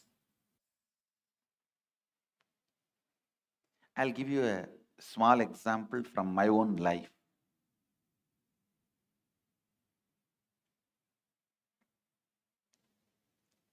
One of my guru, Annamalai Swamigal, in course of conversation, he told me that we are not the body. We are beyond pain and suffering. When I was sitting alone and contemplating about it, we are not the body, we are beyond pain and suffering. What does he mean by it? I actually experimented. I took a knife and cut my thigh to see whether we have pain or not. Of course, I had pain and I was taken to hospital and stitches were done and all that has happened. But I could not think what my guru uttered is lie. I was continuously contemplating. I had a yoga guru. He was also a Paramahamsa. One day he explained, he usually comes to the house where I was born and brought up. He will come home early morning, 4 o'clock, and drag me out of the bed and take me to the temple and teach yoga. I was a kid. Sometimes the moment I am out of bed, he will make me drink coffee so that I will not go back to bed. One day he was telling, see, before coffee, how you feel that you want to lie down and nothing other than sleep matters. Just a cup of coffee, you are ready to listen to me. And suddenly I became more important. Yoga becomes more important.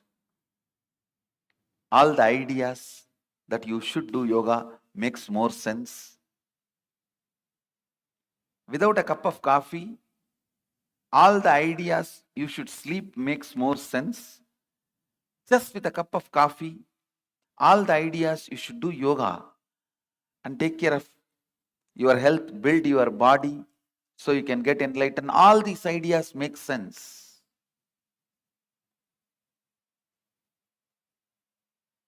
he made a very important statement, which I want to translate in English for all of you.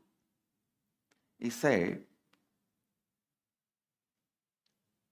the physiological, psychological, neurological effect on you is not you. Please understand. One guru made a statement, you are not the body. The other guru made a statement, the physiological, psychological, neurological effects happening on you is not you. How many of you click with that second statement? Actually, both statements finally mean the same, but the second statement suddenly made so much sense to me. Yes. Please understand. Because I could see my seeking is not just equivalent to a cup of coffee, but a cup of coffee can make such big impact. It can just drive away the sleep, make the whole yoga happen in me with enthusiasm, excitement. So when I was analyzing, cup of coffee cannot be equivalent to my seeking.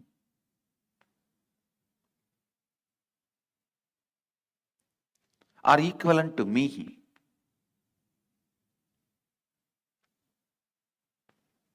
Understand? The idea he conveyed to me, my yoga guru, is whether you have the feeling sleeping is more important, that is my first priority, I don't care about anything else, or you feel no, after a cup of coffee, the thought current, no, I have to be doing, this has to be done for my enlightenment, for my growth. Whether you have this thought current before cup of coffee or thought current after cup of coffee, both thought currents does not matter. Both thought currents are not you. Both thought currents are empowered by you, not you. That is what the master, the first guru means, Annamalai Swamigal means, you are not the body, you are not the mind. When Annamalai Swamigal told me, you are not the body, you are not the mind, you are beyond pain and suffering,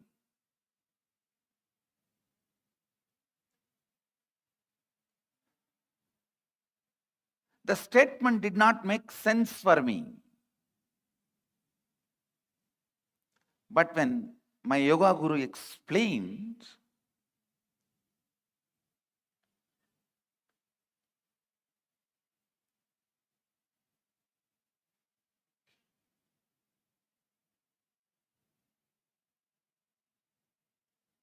physiological, psychological happenings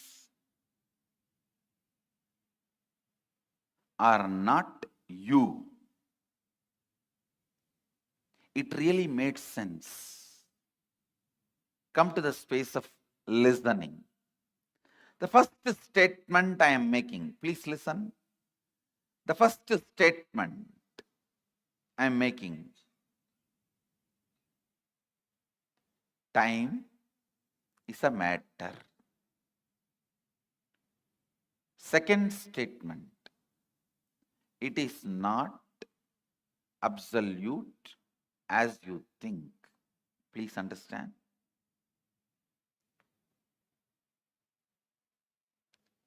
Now I will make these statements into your experience.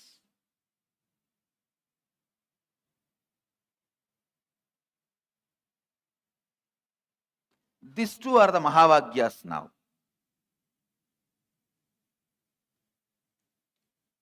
When you perceive this world through this body, you can never doubt the authenticity of this body or the authority of this body. But when you are perceiving the dream world through the dream body, this body does not have authority over you. Please understand. When you are perceiving dreams with the dream body, this body does not have authority over you. Same way, when you are perceiving this world through this body, the dream body does not have authority over you. When you understand there is a body which has authority over you at some time, does not have authority over you in some other time, you can understand this body also has authority over you sometime, does not have a right over you in some other time. Listen. As long as you perceive this world through this body, you think this has authority over you. You can't understand a space without this body. Same way, because you are constantly perceiving the world, because you are constantly perceiving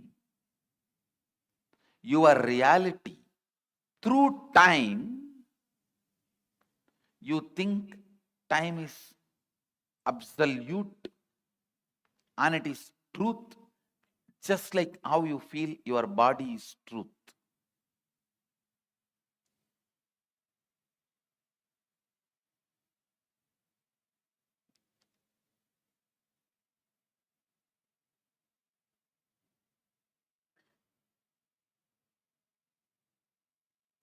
Listen. I'll repeat the essence.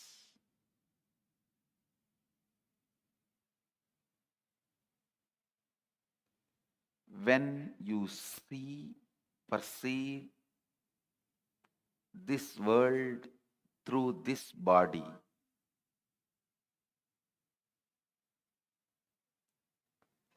you take this body as authority. Sometimes you question this reality, but not this body.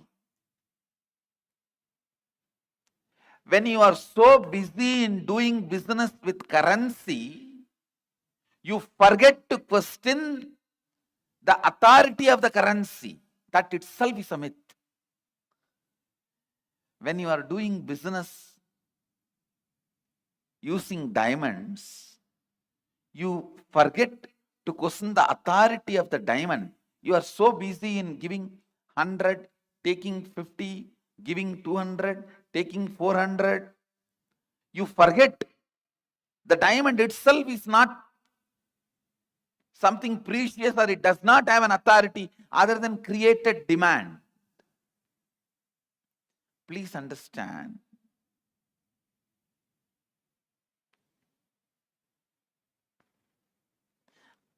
I am not questioning, I am not saying don't do business. All I am trying to tell you is understand the stupidity, you can play with it beautifully.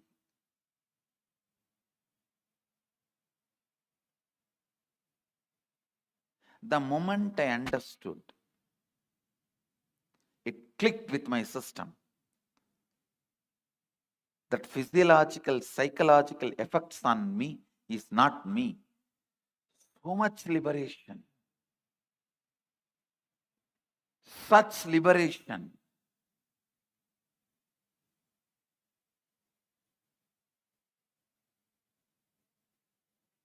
Such a beautiful space.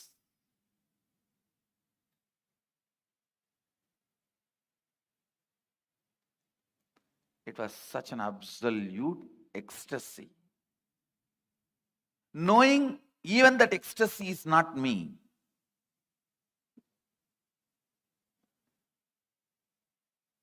When you know even the joy happening in you is not you, the joy stays with you permanently.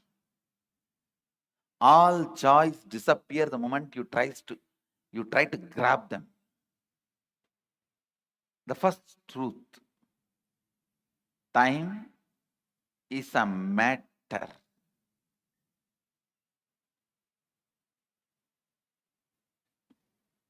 And it does not matter.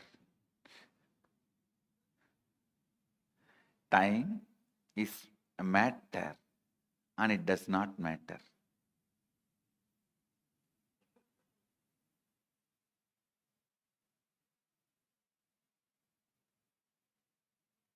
You can manipulate it as you can manipulate your body.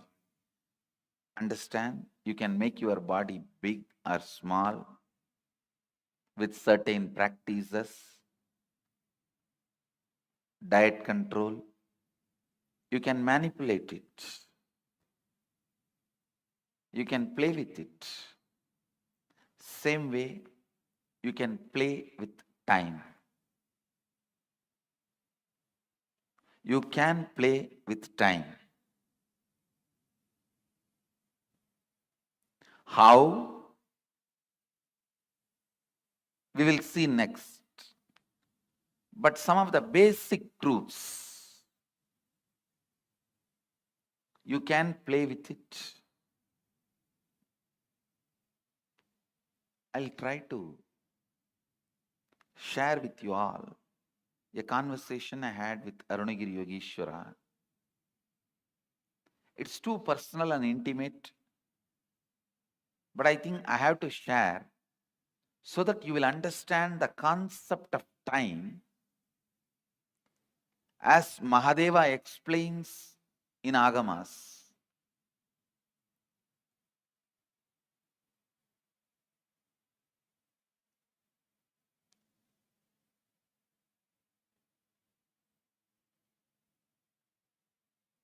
One day I was sitting and talking to him. I was just so much in love, awed by his presence. It will always be for spending time I will be talking. There is nothing serious about what I am talking to him. That is why how much ever I try, I am not able to recount or recall everything I heard from him. Very less only I am able to recall, because all the time I was only awed and just I want to spend time with him. That was the purpose. So talking is only secondary. I was talking so that he will not get up and go. To make him sit, I have to talk. Listen carefully. The conversation was about time and space.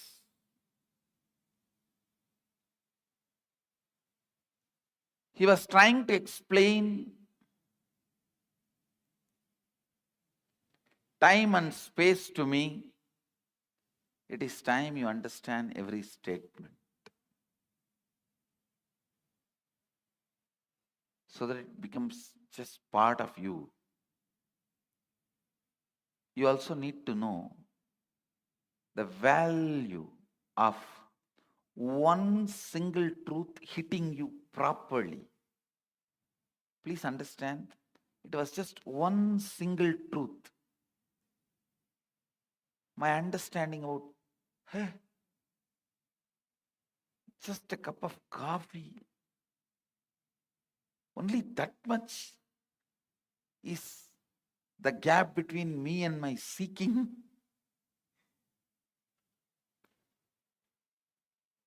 It was such a revelation. The laziness and powerlessness and the powerfulness I felt after a cup of coffee, I understood very clearly, both are not me. I am something beyond this too. Just that one understanding liberated me forever from all the physiological and psychological ups and downs. Never ever I had any respect for the physiological, psychological ups and downs in my system. And you don't know what great liberation it can be. The discussion was about time and space. I was asking him,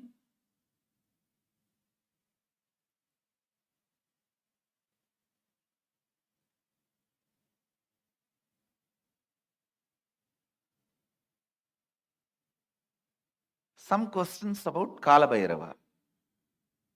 That is the way the conversation started, and he was trying to explain the time and the effect of time on our system and our understand. Naturally, I could not grasp everything immediately. So the conversation boiled down to, he was trying to explain to me, time is just your mental experience, mental perception. It can be imploded or exploded. Listen, it can be imploded or exploded as you want. So naturally, it was too much for me. Then he touched something in my very personal life and explained. Of course, it is a very intimate conversation, but I'll share it with you all because it will do good to all of you. I had the problem of bedwetting as a child. So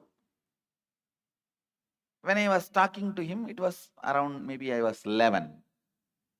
At that time, I used to have that problem of bedwetting. He just picked up my hand with a lot of care. He was trying to guide me, asking, when you have a bedwetting, what goes on in your dream state and deep sleep state? I slowly described, I contemplated and described. I used to feel first my bladder is full. Then I'll feel in the dream that I am in a restroom and I should relieve myself. And then in next few minutes, I'll only feel my bed is wet. I explained the step by step. He said, exactly, this is time. Please listen. It was such powerful click for me. I'll tell you exactly what he said. He said, how the moment your bladder is full, your brain can create the restroom which is not there and give you the comfortable feeling you are protected, safe, you are in a proper place, please relieve yourself. Only after that signal goes to the body, the internal organs decide to relieve and relieves itself.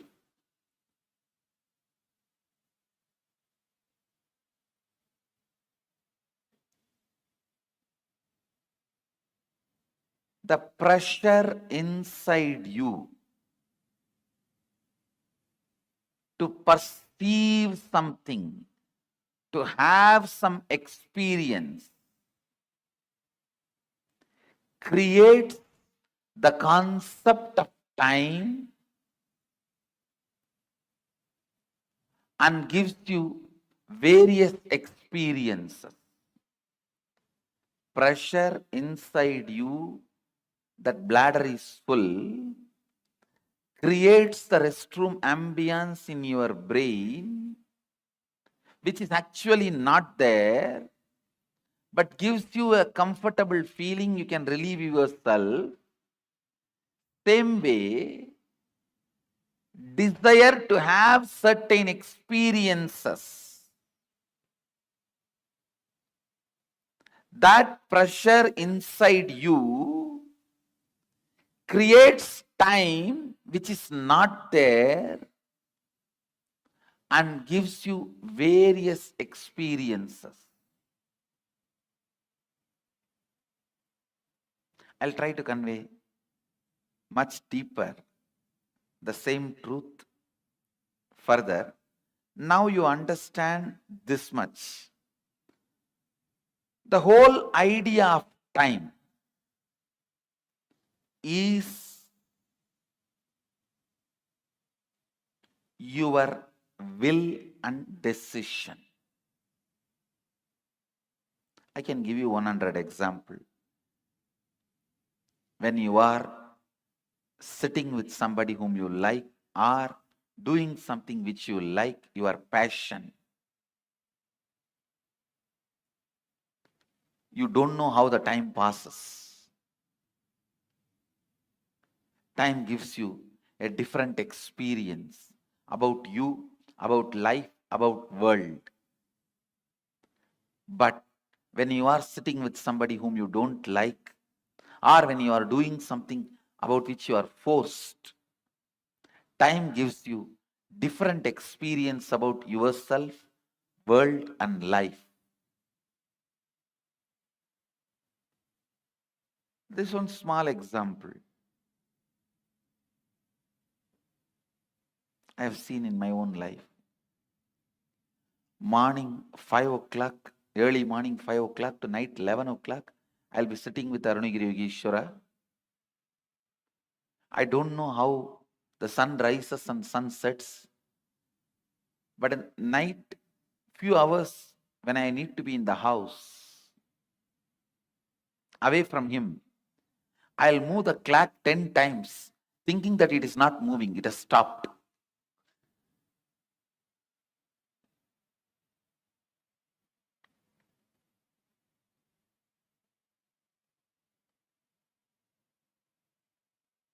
I'll feel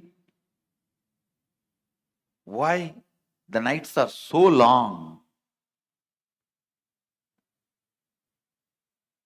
Time is slow when you wait. Time is fast when you are late.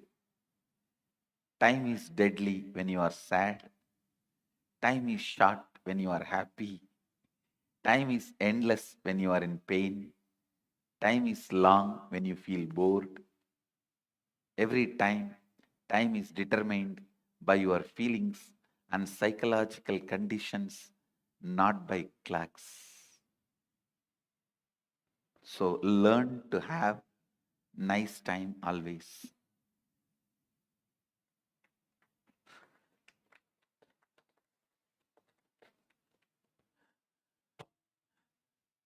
Whatever now I am sharing, most of you may know that ideas, nothing new. But I am trying to set the context so that I can lead you into the deeper understanding especially the experience to make these understandings permanent.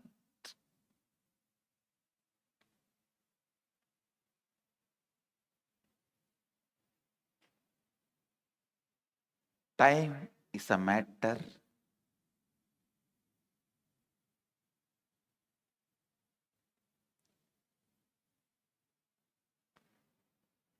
it does not matter.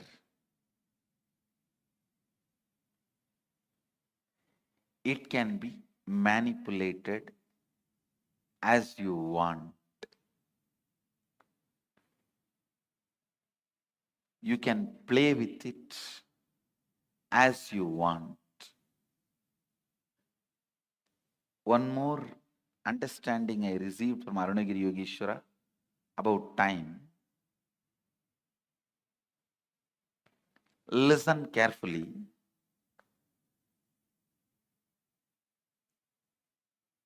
The whole life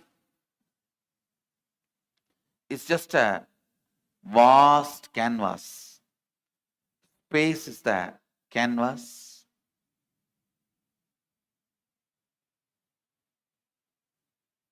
Imagine 200-mile length canvas on which a lot of paintings are there. The paintings which you already perceived is called past. The painting you are perceiving is present. The painting you are going to perceive is future.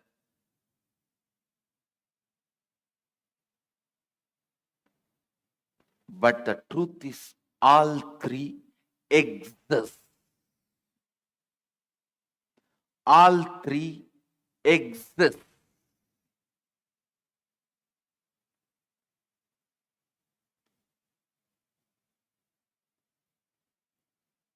Next statement I am making. Please listen. First statement I am making. Past, present, future, all three exist.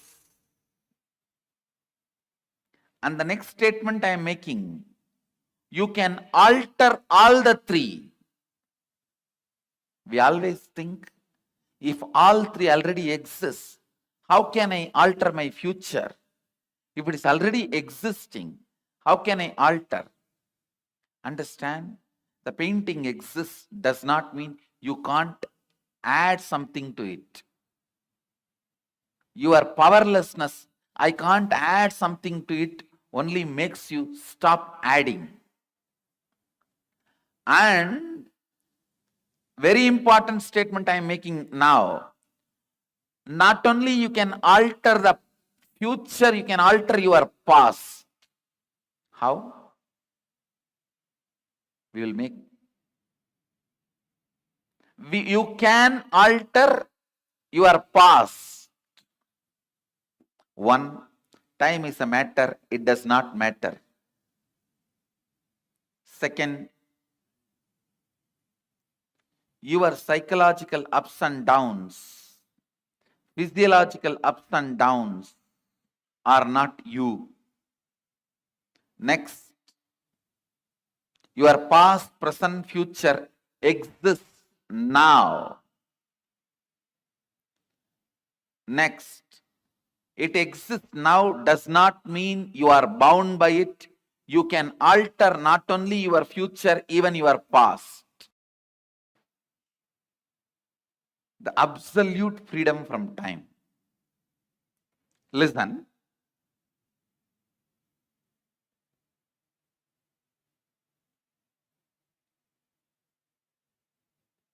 Consider this line, straight line, as present moment. Now,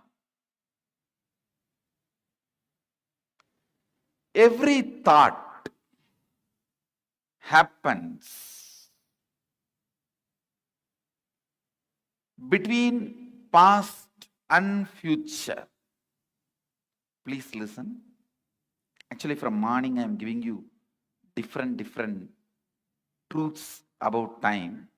Now all those zigzag puzzles will fall in place. You just grasp this one. All thoughts, it can be as simple as feeling like having a cup of tea, or as complicated as politically strategizing for some victory. It can be as simple as wanting to have a cup of coffee, or as complicated as political strategizing for some victory. Any thought. Thought means movement between past and future. Thought means nothing but you move to the past and future. This is past. Let's consider this as past, and this as future.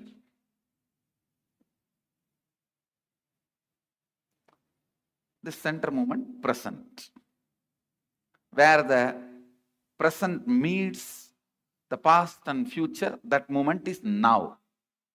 This is that now. Present.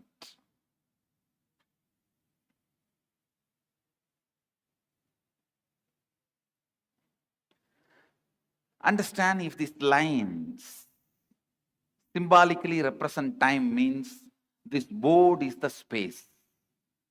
Symbolically, this board represents space. On space only the whole time happens. Space is the most subtlest matter on which the play of time happens.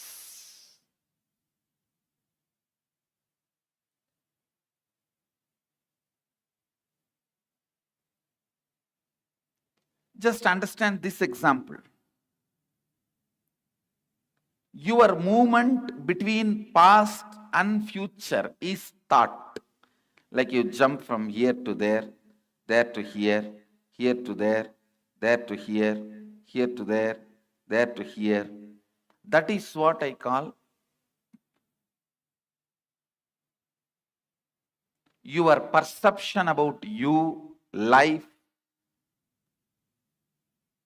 your existence. Your existence is nothing but the movement.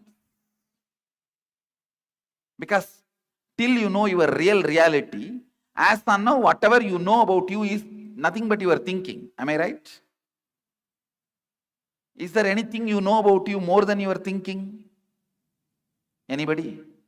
If you know something more about you, more than your thinking, this seat is for you. See, whatever you know about you is all based on your thinking. So, I can very comfortably assume your thinking is your reality as on now. Am I right? So, it is all about you jumping into the past and future, past and future, past and future. That's all is your thinking. That's all is your, what you call as you. See, what I call as you is much beyond than what you call as you. So now I am talking about what you call as you. It's all about movements between the past and future. And I want you to know, it has a direct utility in your life's balance sheet. So please don't think it is some philosophy, it is some metaphysics, it is some intellectual stuff. Allow every word to enter into you. It can increase your everyday balance sheet. Double.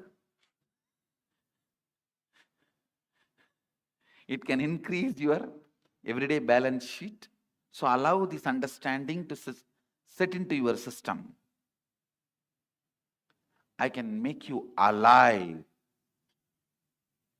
Ramakrishna gives a very beautiful example. If a fly sits on the filth and sits on the rice again and again few times, you can't eat the rice anymore. This is filth, this is rice. If you sit too much on the past and sit on the future, it is not sitting on the future.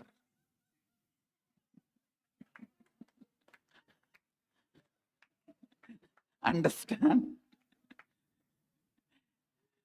Now, I have not said anything. Everyone understood. It is not sitting on the future. There is something called chronological time.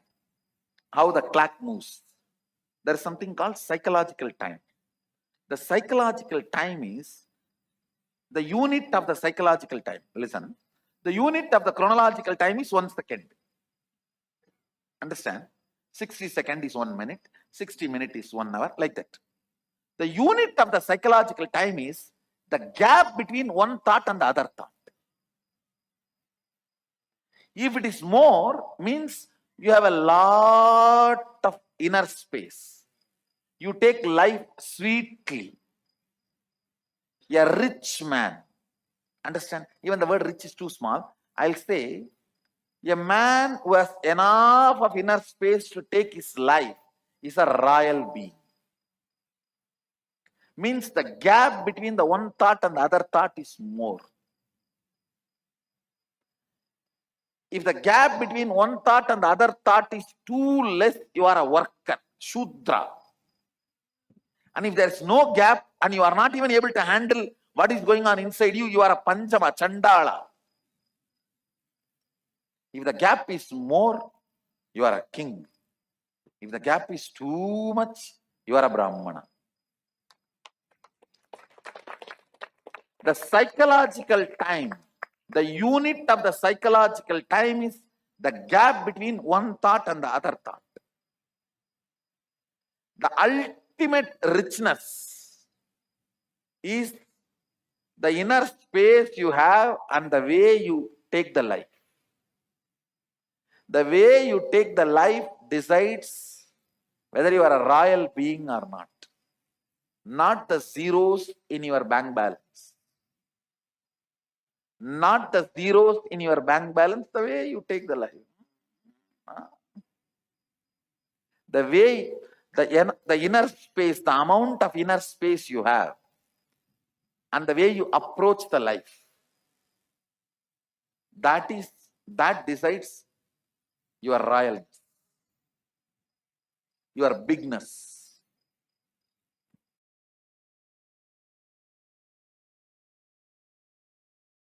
Listen carefully. Your inner space. What do you call as you?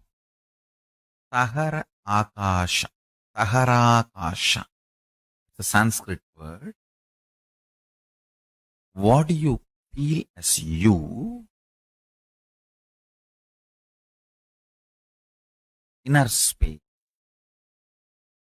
Pratyagatma or Takarakasha. Takarakasha is a more precise word.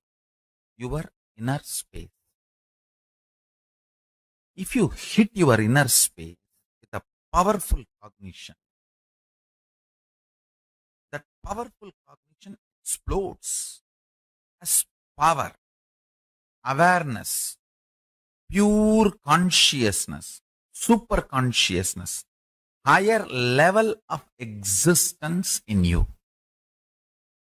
The same Taharakasha, your inner space, if it is hit with the patterns, it gets reduced into something called time and boring lifestyle. Listen carefully. Every pattern gets settled in your inner space, makes you time bound, means You will feel days and months are passing, but you are not doing anything. You don't know how the time is passing. It is just going. Suddenly you remember next year is here. Suddenly you remember next year. Suddenly you remember, oh God, one more birthday. And you don't know what is going on, what you are doing. Understand? More patterns, more unconscious, more delusion, more you become time bound. That is why Kala Bhairava is described as ferociousness. This is exactly I learned from Arunagiri Yogeshwara. He says, whenever you are ferocious and break one pattern, you gain 1 hour extra in your life. Understand? I'm giving you a rep example. Sometimes when you break one pattern, you may get even 3-4 hours extra. Means that 24 hours chronological time is different. Consciously, how many hours you are living, that psychological time is different. Phenomenology of the time. Listen. In reality, chronological time does not matter for your existence because you are a conscious being. A being just takes birth, eats, reproduces, ages and dies. For that being, chronological time is enough. But you are not that kind of a being. You are a conscious being. You have a purpose to exist. You feel desire, fear, greed, wanting, not wanting. You have choices. And you feel your freedom to choose. Understand? The moment you feel you have a will, you are a conscious being. So how many hours that are available for your consciousness, your awareness, that psychological time matters. Every time you are ferocious and break a pattern, you gain time. You gain conscious extra. Conscious longevity. Understand?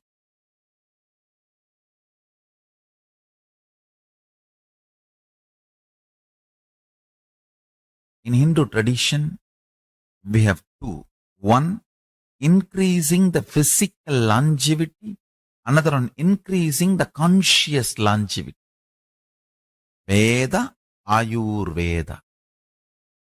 Ayurveda is all about increasing the physical longevity. Body functioning with health for long period. Veda is all about consciousness functioning more. Understand? Every time you break a pattern, you have more psychological time available to you. Living in Kailash, Kailasavasi is all about making the maximum conscious psychological time available to you. Of course, I do work on your body, detoxification, giving you the best organic food and make your body also live long.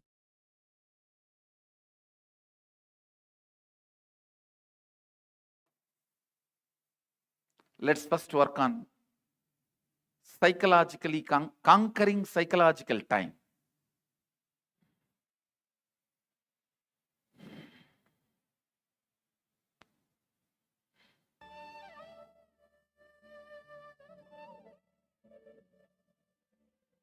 I'll repeat what you have to write. The strong thought currents powerlessness, incompletions from the past, which is influencing and driving you into your future. Those powerlessness moments, why you decided to become wealthy, why you decided to become powerful. If it is out of passion, great, no problem. If there is some powerlessness, some incident, incompletion is influencing you, pen down that. Let's catch the influence of the past on your thinking system. 94th verse, 22nd technique from Shivanyana Upanishad, which is part of Shivagama. Chittat yantaha kritir nasti mamantar bhavayet iti vigalpanam abhavena vigalpair uchito bhavet. I'll translate and give you the precise method. The essence of this verse is reliving is relieving. Means the past powerlessness which is influencing your thinking, relive those incidents, not remembering. Please understand, there's a big difference between remembering and reliving. For example, something happened in your life at the age of 8, 9, which is still influencing your thinking. I have seen people getting influenced by something happened when they were 3, 4 and all. They are 57. Something happened at 7 influences them. One man came to me and said, I never go to beach, Swamiji. Even if I drive through the beach roads, I shiver, sweat. I have a panic attack. I asked why. No, at the age of 7, I went for a walk with my father. I saw murder happening in a beach and we ran away from that spot. From that spot till I can't, now I am 57, I can't go to beach. 40 years, the pattern with which he is suffering. Sometimes the past influences you so much. See, carefully listen. You are now 57, something happened at the age of 7. If you remain as 57 and visualize what happened at that age of 7, that is called remembering. Reliving means forget your present identity. Just dump it, throw it. Become that person. At the age of 7, what intelligence you had, how you were, visualize and become that person. Enter into that person's physiological, psychological frame. Take few minutes and meditate on that person. Become that person. Then relive. When you relive, all the powerlessness accumulated in your nervous system during that incident, it may be emotional suppression or the identity crisis, various guilt, pain, suffering. It will all just break, collapse and leave your system. Your system will be clean. System will be cleansed. When the effect of your past is reduced on your existence, you will not reproduce it as it is or in an altered way on your future. Neither reproducing as it is nor reproducing in altered way is liberation.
Nityanandam, Nityanandam, to all the participants, we all just had a powerful session where we understood Swamiji revealed the deep truths how we conquer time. How to conquer time was what Swamiji revealed and secrets for in this session. What was each of your favorite clicks? See, actually, one thing that clicked with me, or which I loved the most, was all the physiological ups and downs, all the psychological ups and downs is normal. And the past, the present, and the future, it is now, it is happening now. And the best thing is that you can change it. Not only you can alter the future, but you can also alter the past. How many of you are able to understand this? And which click did you get from this session? Can I request each of the participants to share? What did you understand? Did you understand how time is a matter? Or did you understand how you can actually play and manipulate time? What did you understand?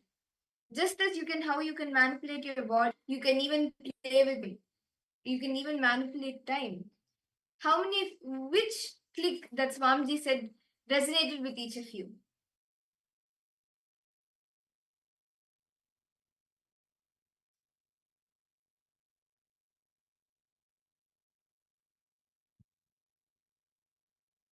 Nityananda, ma, Irene Lemos. Yes, are we audible, ma? Okay. Yes. Okay, that's nice. Thank you so much, ma, for that. Yes, Nityananda, ma, Ananda Sagara. Nityananda, ma, nice to see you. Ma, Sing Wong. Nityanandam to you. Wow. Ma, Grazina. Nityananda, ma, Grazina. Okay. Yes. Manisila, Nityanandam. Anandeshwari. Okay, I see. Fatima, you have posted that time. Okay, Ma Grazina, you have posted. Sorry, Grazina, you have posted. Time is a matter and it has no matter. You can play with it. Time can be manipulated as you want. Space is as the canvas where the play of time has. The painting is past, present, and future, which exists now. You can alter all three. Wow, that's very nice, Ma. Okay, Ma Fatima, you posted time is create thought from the past to the future. Okay. That's wonderful. Yes. So shall we understand Swamiji revealed so many truths? Let us understand these a little more deeper, or let's mature our understanding about these. See, just as you can manipulate your body. Now, if you want to bend your body, you can bend your body. You want to bend your hand, you want to move your hand, you can move it. The same way, time is matter. It does not matter. You can go beyond it. You can manipulate it just as you manipulate your body. Just as you can bend your hand, you can even bend time. And this okay. See, Swamiji's very beautifully Paramashiva says that manifesting powers can take you beyond time. This Paramashiva says in the Shiva Sutras, chapter 3, verse 76, where he says, Yogi continues to manifest the powers, above powers of drinking nectar, manifesting power over the physiology. For a year, he becomes a Bhairava, the independent cosmic power of Sadashiva, who is the law of completion and time and space. He obtains and expresses the power of Anima, etc., which are the 8 naturally superpowers in oneness with the Bhairava and Mahima. Around 5,000 years ago, at the end of Mahabharat war, the ancient enlightened Hindu civilization consisted of 10,000 Hindu traditions, or sampradayas, that existed in 56 Hindu nations, 200 Hindu kingdoms, 1,700 Hindu provinces, that covered more than 6 million kilometers square of Asia. The Supreme Pontiff of Hinduism, SPH, Bhagavan Sri Nityananda Paramashivoham, is the reviver of Kailasa, this ancient enlightened Hindu civilizational nation. Kailasa is an unbroken cultural, religious, historical, civilizational, and sovereign continuation and revival of multiple of these historical Hindu sovereign states and Hindu ecclesiastical entities. The unbroken continuity of these ancient Hindu nations through Kailasa results in the legal recognition of Kailasa as per the international customary law, particularly the doctrine of continuity. The international law, the doctrine of continuity, implies that upheavals and revolutions within a country, changes in government, territorial adjustments, measures taken during military occupation, or other internal transformations do not negate the existence of the country, do not affect the legal personality and international obligations of the country or state. The Vienna Convention on Succession of States in Respect of Treaties, 1978, addresses these principles of the doctrine of continuity as it outlines international law during situation of state succession or continuation. International law recognizes a state's legal personality by recognizing its identity. This perspective extends even during the period when the given state or country is annexed or occupied by a foreign power.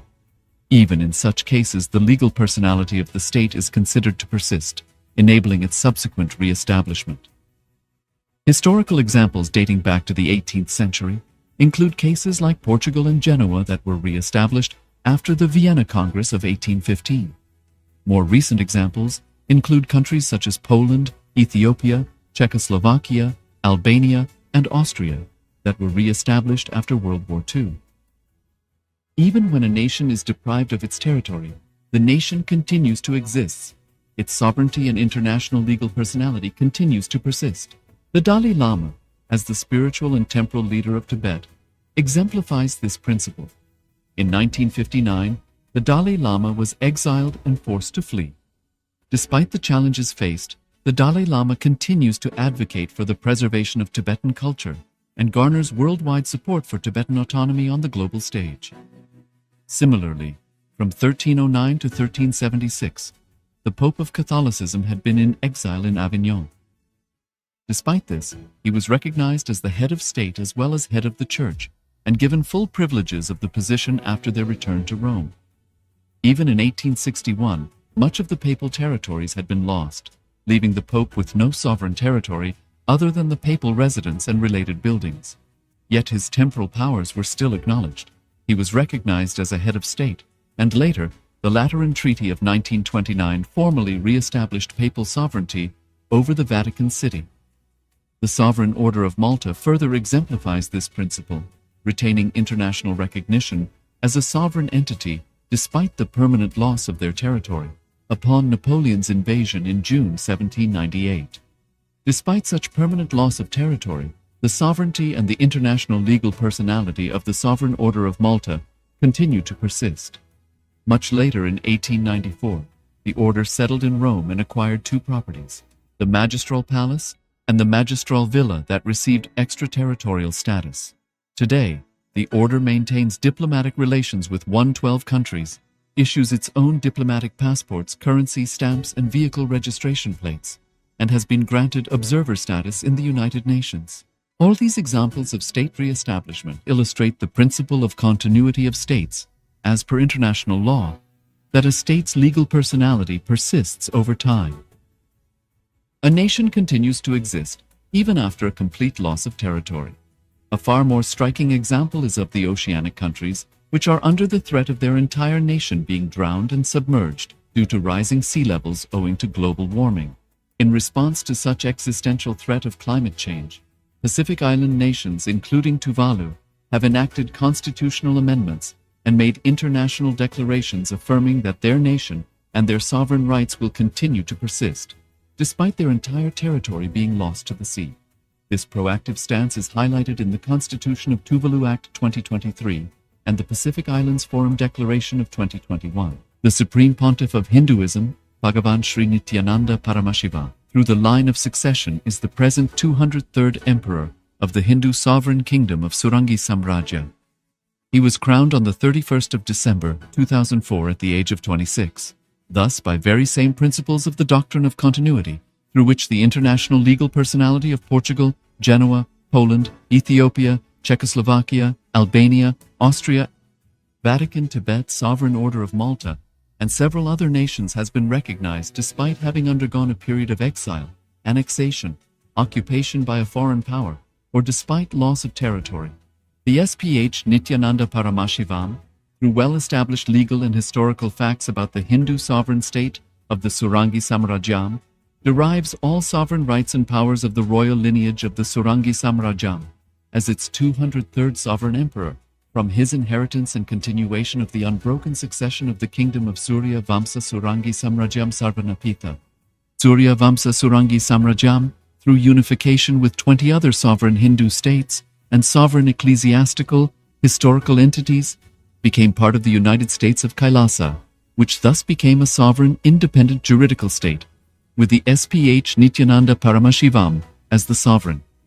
Just as how the oceanic nations like Tuvalu have safeguarded their sovereignty from the existential threat of total submersion by amending their constitution and asserting that their sovereignty will persist regardless of the loss of their territory, Kailasa, which is a sovereign continuation of 21 sovereign Hindu states and sovereign ecclesiastical historical entities, is also reviving and continuing the Kumari Kandam Hindu nations that got submerged.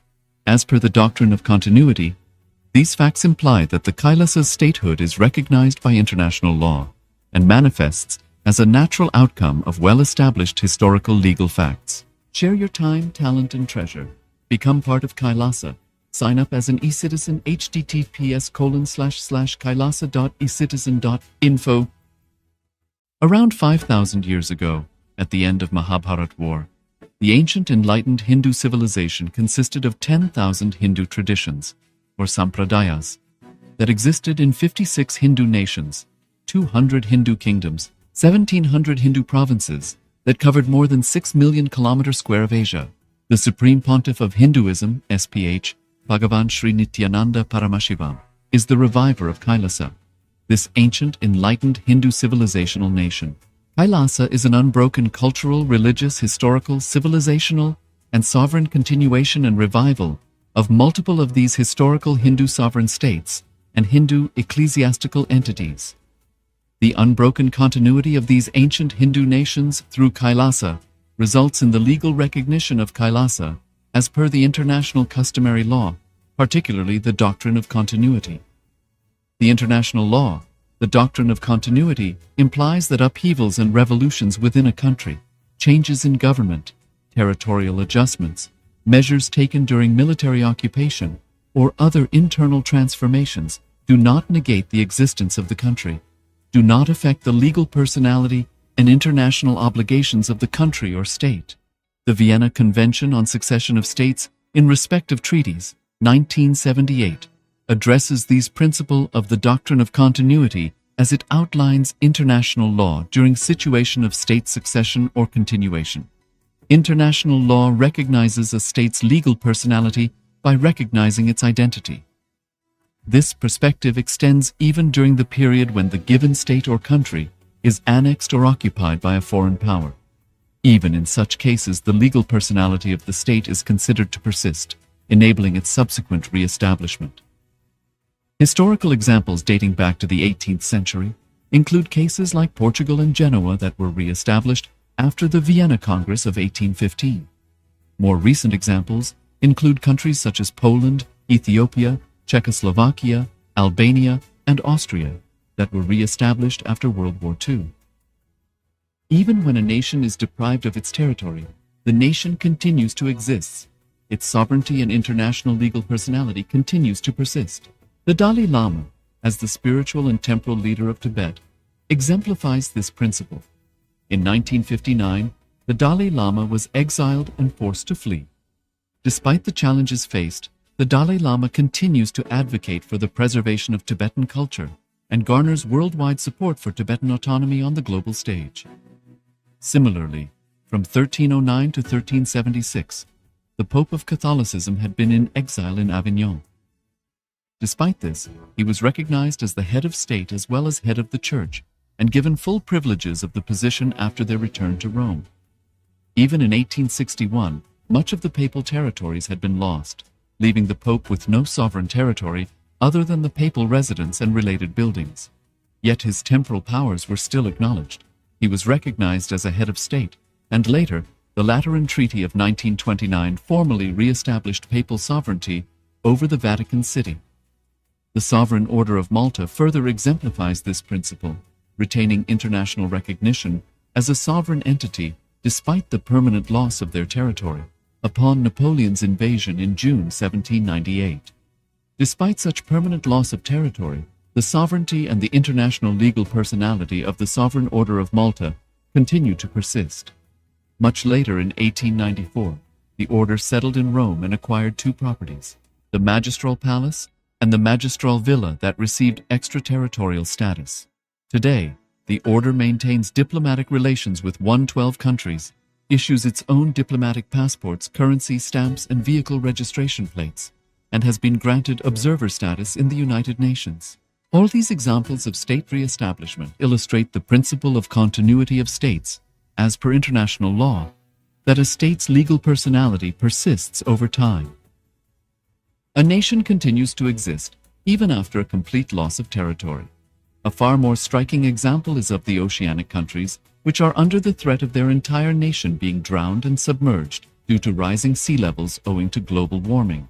In response to such existential threat of climate change, Pacific Island nations, including Tuvalu, have enacted constitutional amendments and made international declarations affirming that their nation and their sovereign rights will continue to persist, despite their entire territory being lost to the sea. This proactive stance is highlighted in the Constitution of Tuvalu Act 2023 and the Pacific Islands Forum Declaration of 2021. The Supreme Pontiff of Hinduism, Bhagavan Sri Nityananda Paramashiva, through the line of succession is the present 203rd Emperor of the Hindu Sovereign Kingdom of Surangi Samrajya.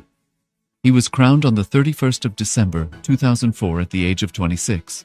Thus, by very same principles of the doctrine of continuity, through which the international legal personality of Portugal, Genoa, Poland, Ethiopia, Czechoslovakia, Albania, Austria, Vatican, Tibet, Sovereign Order of Malta, and several other nations has been recognized despite having undergone a period of exile, annexation, occupation by a foreign power, or despite loss of territory. The SPH Nityananda Paramashivam, through well-established legal and historical facts about the Hindu sovereign state of the Surangi Samrajyam, derives all sovereign rights and powers of the royal lineage of the Surangi Samrajyam, as its 203rd sovereign emperor, from his inheritance and continuation of the unbroken succession of the kingdom of Surya Vamsa Surangi Samrajyam Sarvanapitha. Surya Vamsa Surangi Samrajyam, through unification with 20 other sovereign Hindu states and sovereign ecclesiastical, historical entities, became part of the United States of Kailasa, which thus became a sovereign, independent juridical state, with the SPH Nityananda Paramashivam as the sovereign. Just as how the oceanic nations like Tuvalu have safeguarded their sovereignty from the existential threat of total submersion by amending their constitution and asserting that their sovereignty will persist regardless of the loss of their territory, Kailasa, which is a sovereign continuation of 21 sovereign Hindu states and sovereign ecclesiastical historical entities, is also reviving and continuing the Kumari Kandam Hindu nations that got submerged. As per the doctrine of continuity, these facts imply that the Kailasa's statehood is recognized by international law and manifests as a natural outcome of well-established historical legal facts. Share your time, talent, and treasure. Become part of Kailasa. Sign up as an eCitizen https://kailasa.ecitizen.info.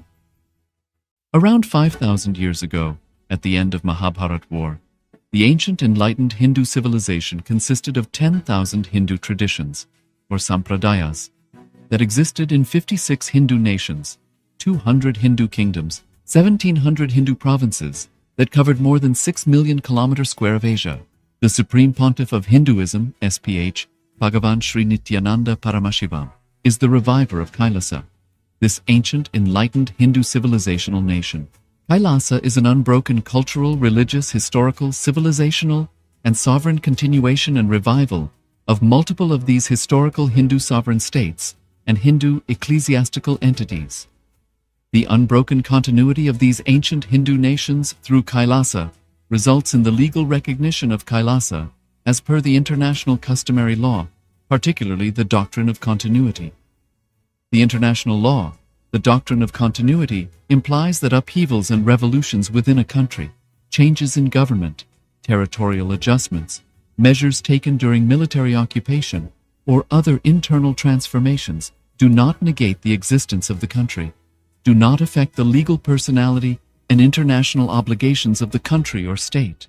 The Vienna Convention on Succession of States in respect of treaties, 1978, addresses these principles of the doctrine of continuity as it outlines international law during situation of state succession or continuation.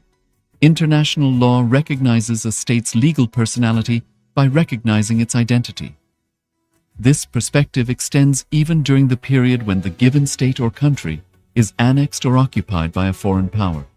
Even in such cases, the legal personality of the state is considered to persist, enabling its subsequent re-establishment. Historical examples dating back to the 18th century include cases like Portugal and Genoa that were re-established after the Vienna Congress of 1815. More recent examples include countries such as Poland, Ethiopia, Czechoslovakia, Albania, and Austria that were re-established after World War II. Even when a nation is deprived of its territory, the nation continues to exist.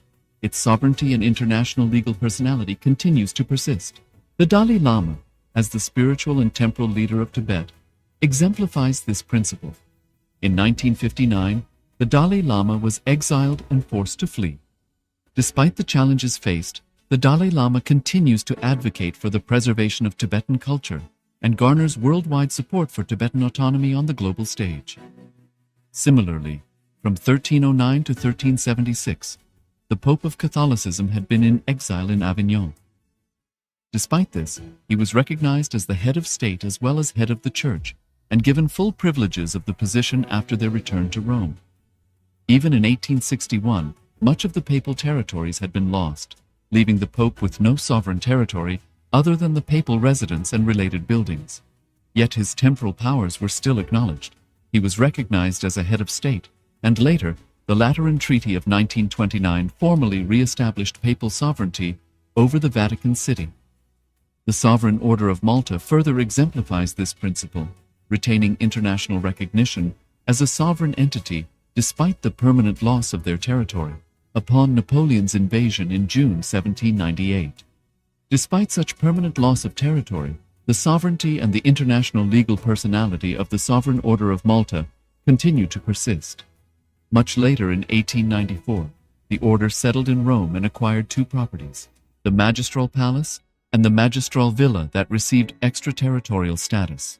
Today, the order maintains diplomatic relations with 112 countries, issues its own diplomatic passports, currency stamps, and vehicle registration plates, and has been granted observer status in the United Nations. All these examples of state re-establishment illustrate the principle of continuity of states, as per international law, that a state's legal personality persists over time. A nation continues to exist even after a complete loss of territory. A far more striking example is of the oceanic countries, which are under the threat of their entire nation being drowned and submerged due to rising sea levels owing to global warming. In response to such existential threat of climate change, Pacific Island nations, including Tuvalu, have enacted constitutional amendments and made international declarations affirming that their nation and their sovereign rights will continue to persist, despite their entire territory being lost to the sea.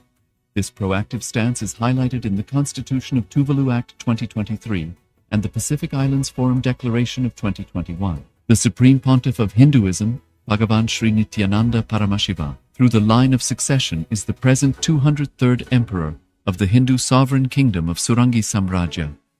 He was crowned on the 31st of December 2004 at the age of 26.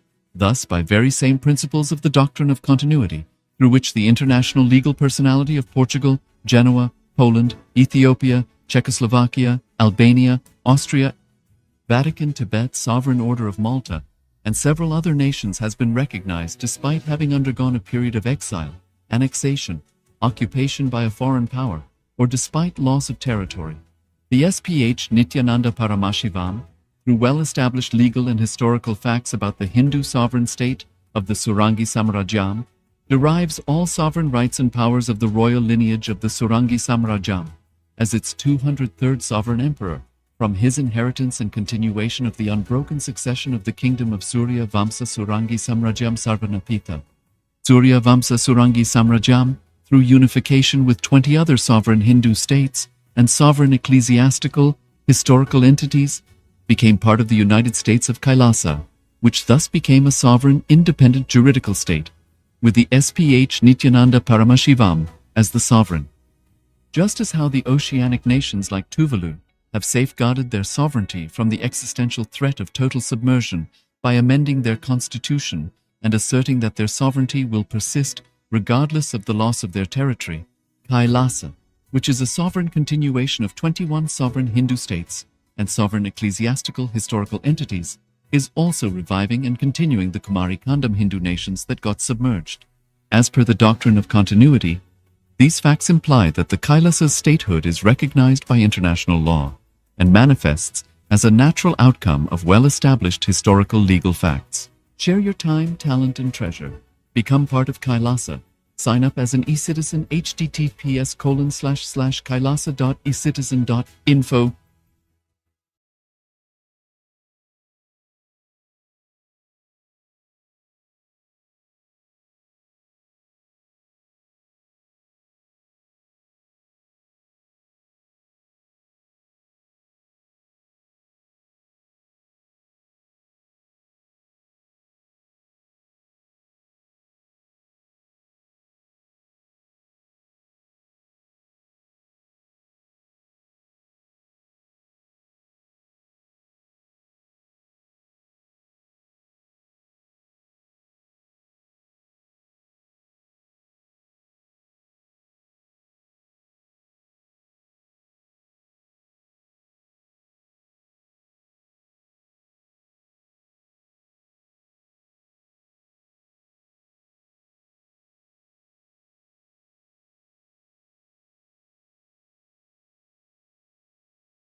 So you need to be careful about it.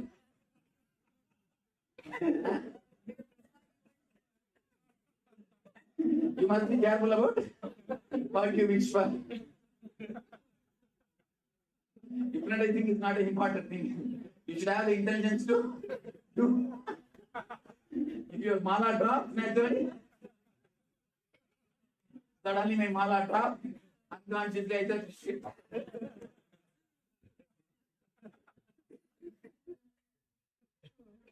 Quick. If you feel like going 1 or 2, just witness. Start and fall, witness. You will see miracles will be happening in you. You don't know, just witness. When it becomes too much, automatically body will move. Let it move. You just witness. You just witness. Okay? You're okay, Divyana? Energies are time come. Some people wanted to go out. Then if you go out, you cannot come in. Then they didn't have to go out. Why? Is there any other system you follow? You see, the kumbhaka time will never take coconut from anybody, especially from the priests. Kumbhaka time, don't take tender coconut from priests. That much only I can say. Because they can't move from the Bhagasana. They can't move away from the Bhagasana. I tell you. It really happened. They can't move from the Bhagasana. They can't go out of Bhagasana. So, never take coconut from.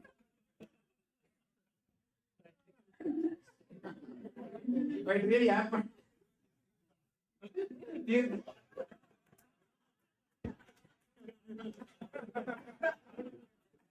That I do not know, but tender coconut. So, be very clear about it. All right. Any other question in this subject?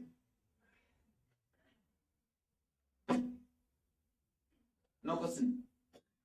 Actually, one more thing. When this moment, if you understand this as a needle, when this moment reduces, the point simply starts falling. Tak, tak, tak, tak, tak. When this moment reduces, the point suddenly starts falling. When this moment increases, just you are thrown out. Centrifugal. Centrifugal or centripetal? Centrifugal. Thrown out. And when it becomes small, you are just brought down. Actually, when it's centrifugal, the time shaft also moves with such a speed, you can't see what's printed on the time shaft. When you come down, you come and sit on the time shaft. I think you can make small toys to explain these things. Are you ready? When you move this, it should go up. And when you slowly reduce the speed, it should the small mania. You should have a bead. That bead should come down. Based on the speed, that bead should go up or come down.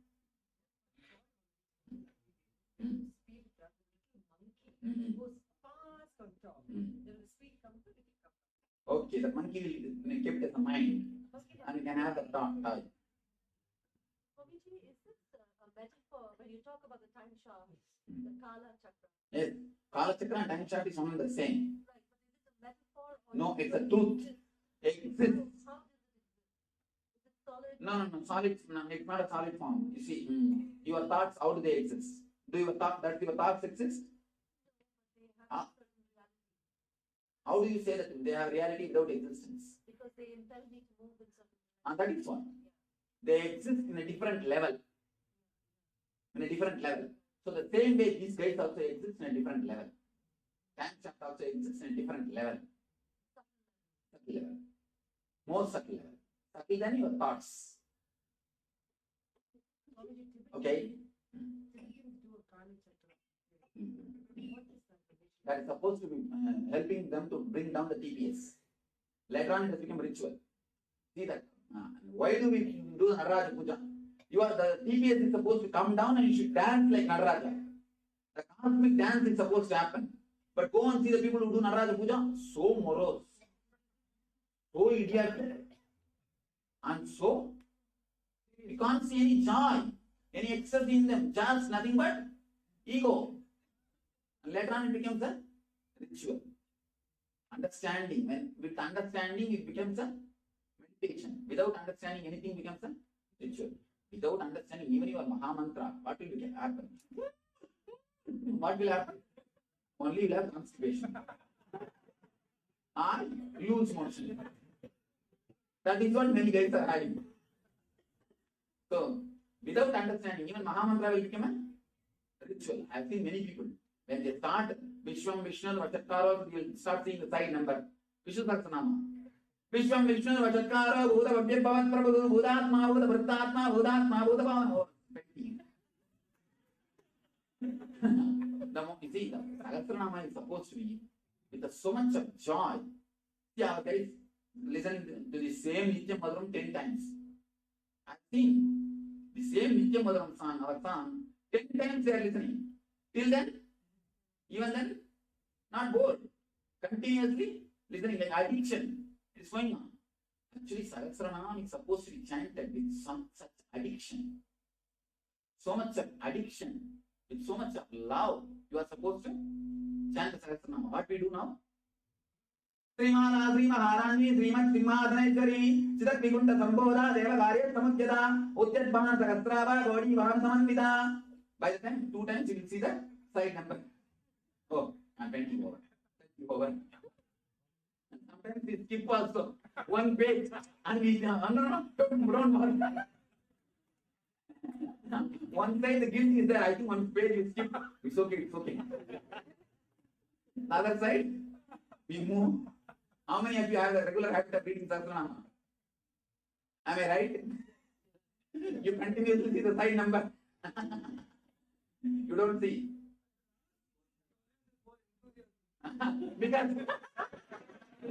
because it is ending. Like a roller coaster, you see, when the roller coaster ends, people shout and enjoy.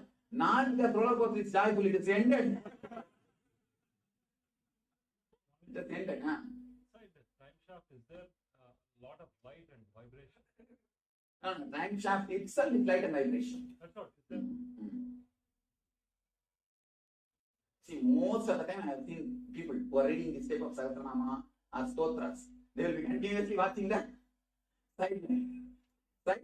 And if you don't watch the number, means the number is not printed in the book. He said, I don't see the number, means the number may not be printed. See, it should be done with addiction. It should be done with so much of emotion. Understanding and enjoying the name. I know one guy, he does it every day before he doesn't eat or anything, but she does it in 7 minutes. And better you can do that is the best. And I say, anybody who does Nitya Puja, after that 15 minutes puja, you can never see them again into the puja. The moment they see the puja themselves, they will have the prayer. It will become a sort of a punishment. I have seen many Nitya Puja guys. People who say 1 day they would have done puja. So much of joy and excess would have come. Immediately they start thinking, let us start Nitya Puja. They will get everything made out of silver and arrange everything. Then next day onwards it's a big punishment, wiping everything, cleaning and arranging and doing whole thing. Finally what happens? Every day you start, morning itself you start, the moment you get up you start scrambling. Oh, 10 minutes I have to do puja, 20 minutes I have to do puja. Quick. Finally, quick will be the only mantra. Outside will be telling everything, inside mind will be telling quick. And finally, quick will become only great mantra. That's all. So never do anything ritualistic.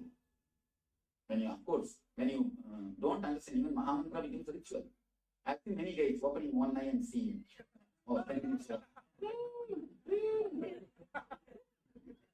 minutes. Hey, telephone is a candy. After 5 minutes, all right, let me go and pick up the telephone. Om Chananda. That's all. most of our guys Mahamantra is this much only. Ardhana? This is what our Mahamantra actually. The most of our guys like that only. Swami, does it mean it's No, no interest. Enough of inspiration is not there. It means don't do meditation, just read my books, read our books, that's all. At least you will have the enthusiasm, inspiration. If you don't feel like meditating, better read the books or listen to the bhajans. Don't meditate and make it ritual. But once you make it ritual, you have survived even the greatest pesticide. Please be very clear. Surviving the pesticide. It's like in those times, even a neem oil is enough to kill the insects. Now, powerful pesticide. And after one generation, more powerful. So in those days, puja is enough to destroy your mind. Now I have given little more pesticide, costly pesticide. Now again, if you survive this pesticide also, I have to create one more pesticide. Don't survive the pesticides. Either do it sincerely or better don't do. Do the reading and or listening to the kirtans, all those things. If you just manage doing the technique ritualistic way and surviving, then you learn the technique of surviving pesticide. Then nobody can save you or nobody can kill you. Nobody can kill your ego. Nobody can touch your mind. So please be very clear. Don't survive the pesticide. During that time, can we visualize? Yes, whatever you feel like. Do anything else. Listen to kirtan or read some books. No, during the Mahamantra time. No, Mahamantra time you are not supposed to visualize. No mixing techniques. Either don't do or do it completely. What is our? Again, do more humming. Put more effort on humming. That's all. Only watch, Okay. Watch the. Yes. Now? You said that in the chakras and in the bodies of chakras, in the bodies, the chakras are in each body as they go out. So can you say again how you connect these five? Don't bother now. It's too complicated question. Relax.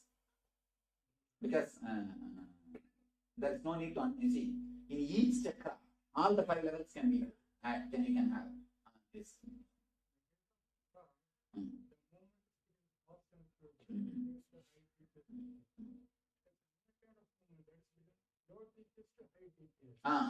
Again, that's what. This movement and this movement is one and the same. If this movement increases, this movement increases. If this movement increases, this movement increases. Both are closely related.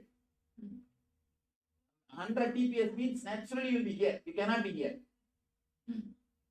And the length of swinging speed and the distance between the time shaft is directly proportional.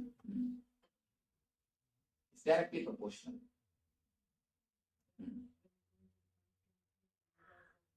Yes, I can see.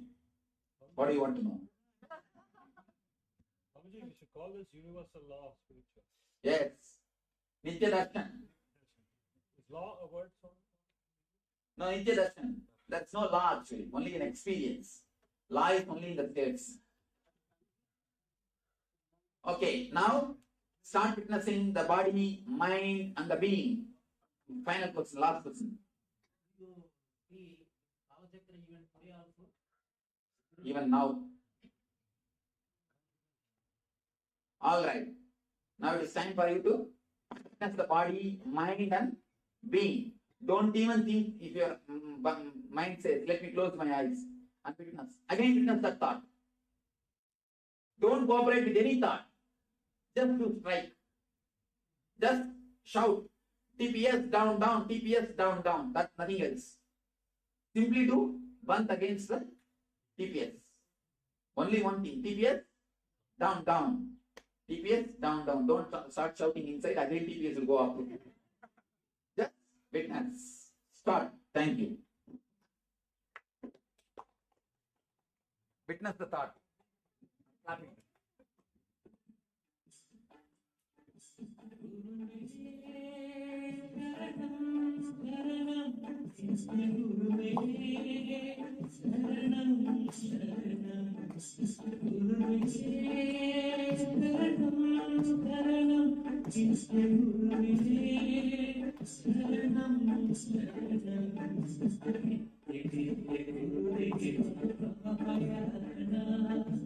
how many of you are continuously doing?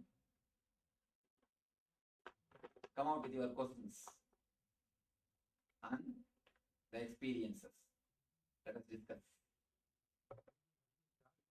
That thought is stopping. That's what is right thing. Just be in that same state. Witness the witness. Witness the thought that you are witnessing. That will be going on, happening in you. Witness that. Once you witness, like you feel that you can hear the sounds everywhere around and minute sounds also, even past someone walking outside. But that time the thought is coming, okay, someone walking. No, the thought coming that someone is walking. Witness that again. Again. But that is Again witness. That is right if you have a feel like everywhere presence, like things are small sounds coming everywhere. That's what. Witness. Create the space. Yes. Then naturally you will see a special grace will happen to your walk. All your movements will slow down. All your movements will slow down. Everything is coming to stop. Next, that is what we are going to do. Next, that is what? Prana. We'll work on prana, but before that, we will first finish the anna. Actually, 5 days we should take up. This program should be done in 5 days. Somehow I was not able to arrange. Each day we will just witness one kosha, nothing else.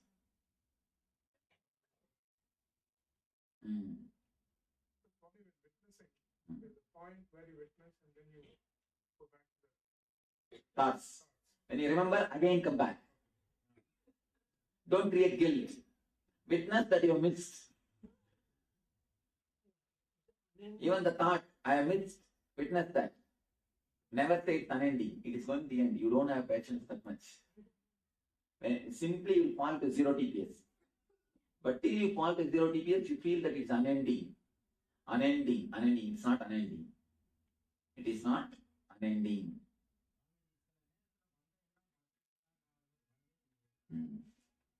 That's usual. Witnessing all the thoughts. Then one moment my body becomes totally inactive. After a few minutes, I felt something unconscious. They jerk in. After that, the body totally stood up automatically. Okay.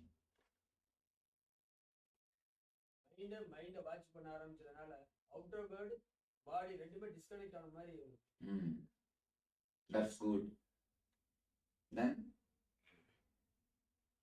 stopped responding to the present thought action. I could see the oscillation of thought from past and future. Time shaft. Oscillation. The oscillation was less, and I couldn't. Because it was less, you are able to see. If it is too much, you can't even see. And then next.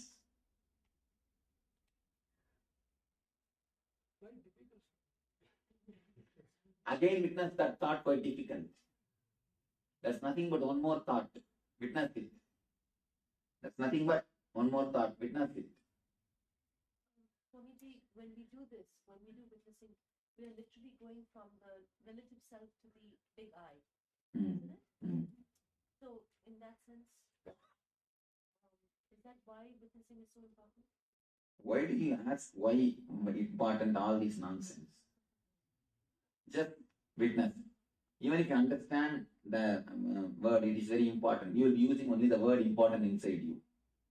Drop all those words. Just witness. When Master says, that's enough. There is no need that it should be important. Even if it is not important, when he says, we are ready to do. Just go. Otherwise, you will carry more and more words. That is why I call this program as intensive. It's really intense. It looks very simple. Only when you do it, it's intense, not difficult.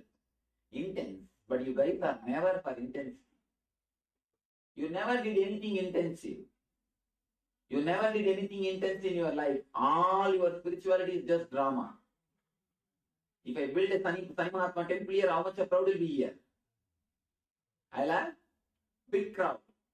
If I have Anjaneya temple or Sani Mahatma temple, only Sanis will come and Anjaneyas will come. That fellows also will be that standard only.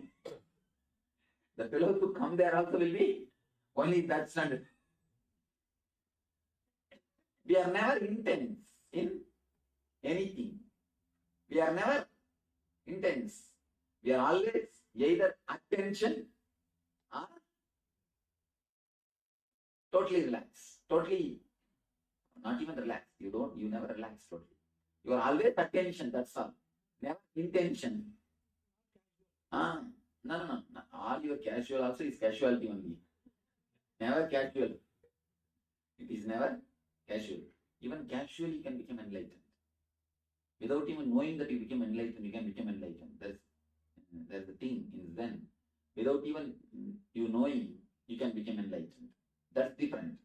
You never even enter into the casual space. You are always in the tension. That's not under TPS. You are always continuously in the under TPS. Any other question? According to the diagram, Swamiji, is there any possibility that at a much higher speed will it touch the time shaft? No. Never. You are only thrown out of the time shaft. You are only thrown out of the time shaft. When you come to zero, you are at peace. When it is 100, you are peace. That's the either peace or peace. No other way.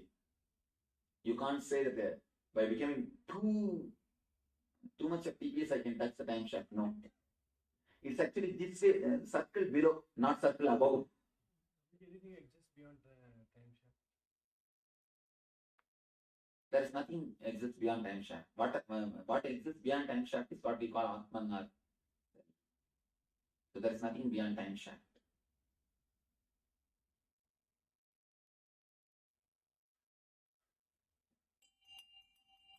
Wake up call. Next.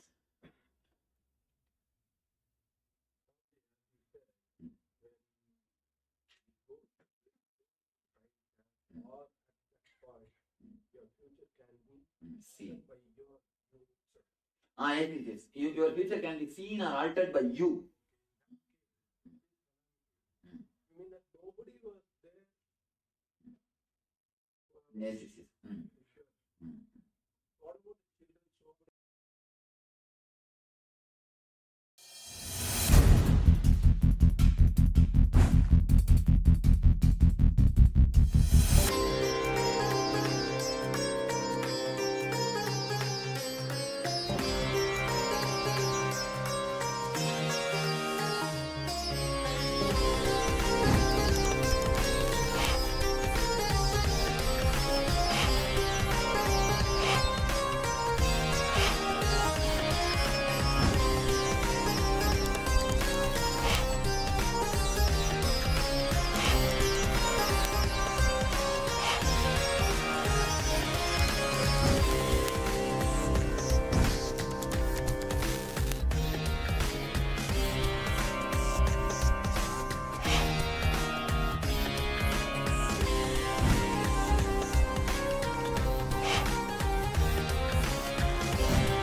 For what you desire.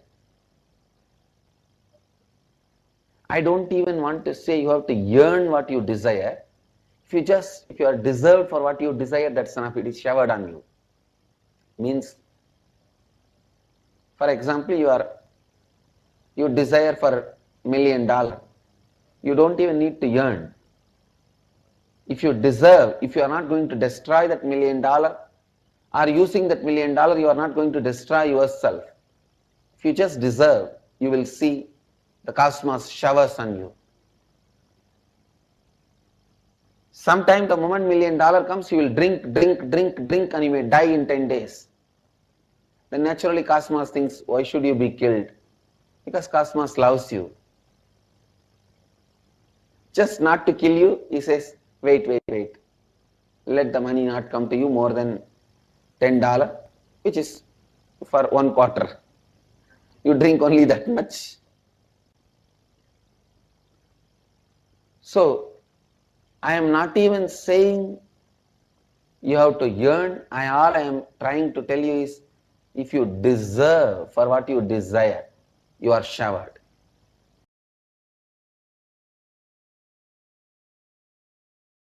Listen,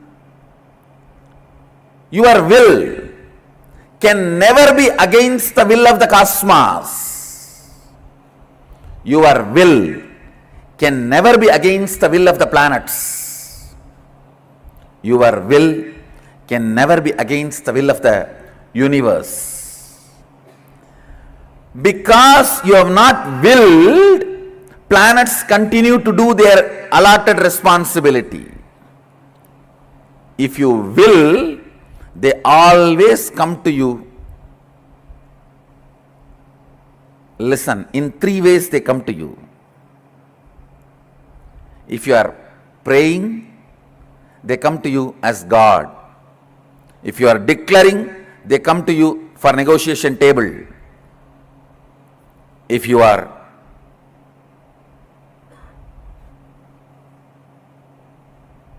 responding from the depth of oneness, Sadashivoham, they just do what you say.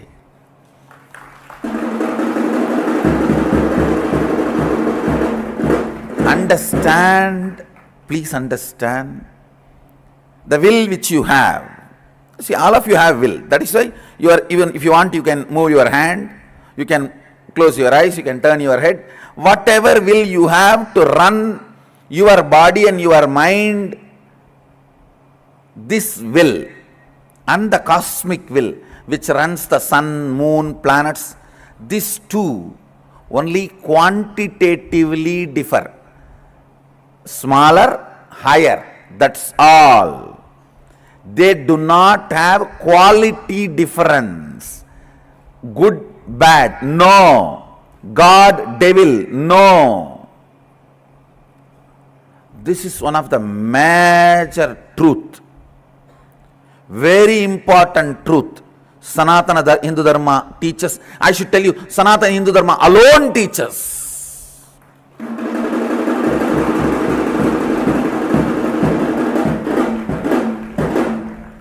Whole Upanishad introduces you. Shrunmandu Vishwe Amritasya Putraha. You are junior Putra, son of immortality. So there is only quantitative difference. You are small and that is high. Amritasya, the state of Amritatva is bigger and you are smaller. You are Putra of that. But nowhere it says there is qualitative difference. Understand? The ideas you cognize are very important for the realization and manifesting your reality.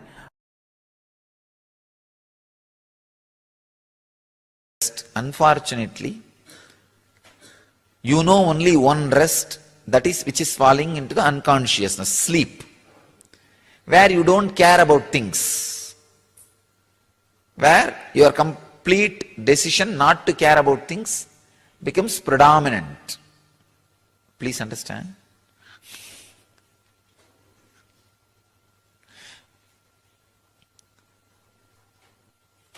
You do not know any other rest. It's so pathetic. Human beings do not know any other state for resting other than sleep. That is why always, if you want to take rest, you want to throw away things. You strongly believe irresponsibility and non-attending or disowning is the only way for rest. No. The moment you start believing disowning is the only way for rest,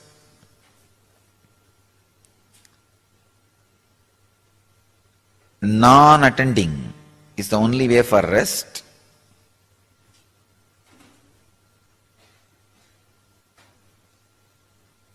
naturally your being likes to rest. So, it will always decide to let go, means let the past and future do whatever it wants in the mind. Let me rest. Please understand.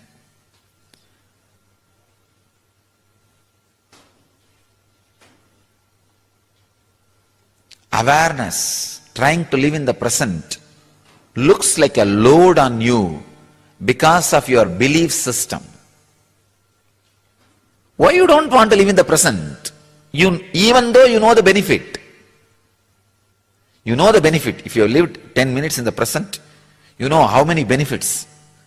How you are alive, aware, excited, intense, passionate, and joyful, successful. You know it, but you decide not to live in present because you have a deep, strong belief present means stress, awareness means load.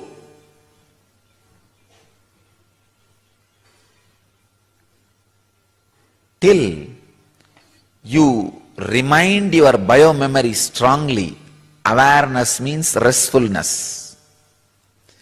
Being in the present means deep relaxation.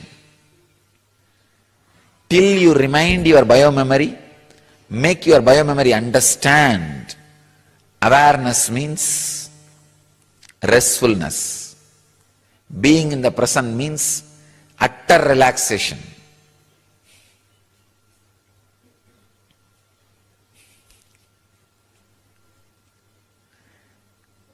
I don't know how much you are going to take, how much time and how much energy you are going to take to remind your system, awareness means restful awareness.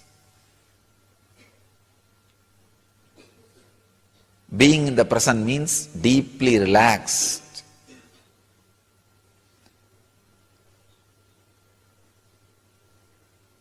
All the knots being shattered. That understanding, that clarity is a basic necessity for you to consciously decide to get enlightened, to live in the present moment. The problem is not just your intellectual understanding level. See, there are some problems which can be cleared just by the intellectual understanding. But the problem related to laziness, this is the deepest layer of laziness, the subtlest printout which you carry in your mind, blueprint which you carry in your mind about the past, present, future. This is one of the most dangerous blueprint you carry. Please understand, most dangerous blueprint means Living in the present is stress.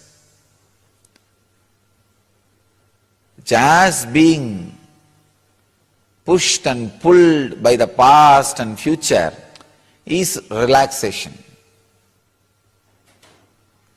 I can define the meaning of ignorance. Ignorance means believing, floating in the past and future is relaxation. Being in the present is stressful effort. This is ignorance. Again and again and again reminding your muscle memory, being in the present is the relaxation and restfulness. Being in the present is the restful awareness. Entering into the past or the future is the action, doing, stressfulness. Do not associate your relaxation with some vacation place or some mood happened in the past in your life. Associate always relaxation to the kundalini which awakens in the present moment. When you sit with restful awareness, in every body, some part of kundalini awakens. A shift in the awareness happens. Associate your relaxation, vacation with that shift. Teach your biomemory again and again, that is vacation, that is relaxation. That is restful awareness.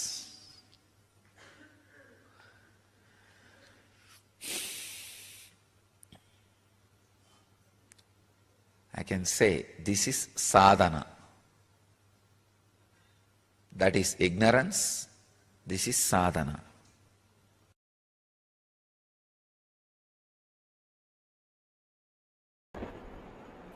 If you are pregnant with present, you will be delivering the future. A person who is purely pregnant with present will be delivering the pure future. In your pregnancy, if you carry the dead past also, your child will have physical, mental defects, which is your future.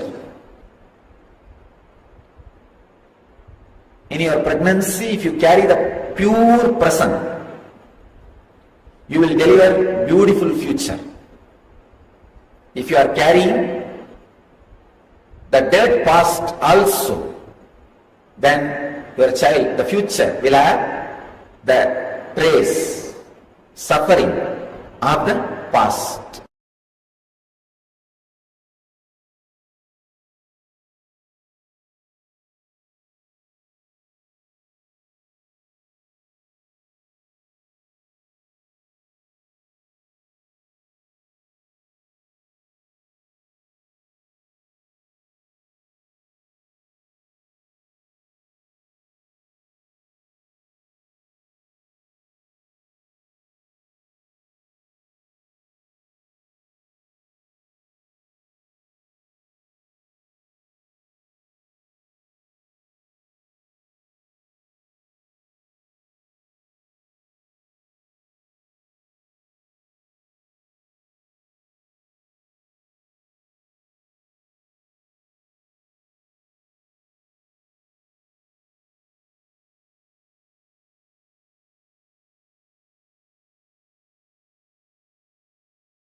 Yes, Nityanam, again and welcome back.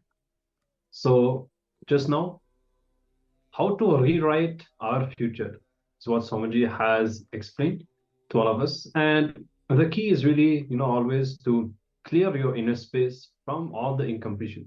Because as long as you have the incompletions, you are stuck in repetitive cycles, going through the same experiences again and again, and not being able to break free from these.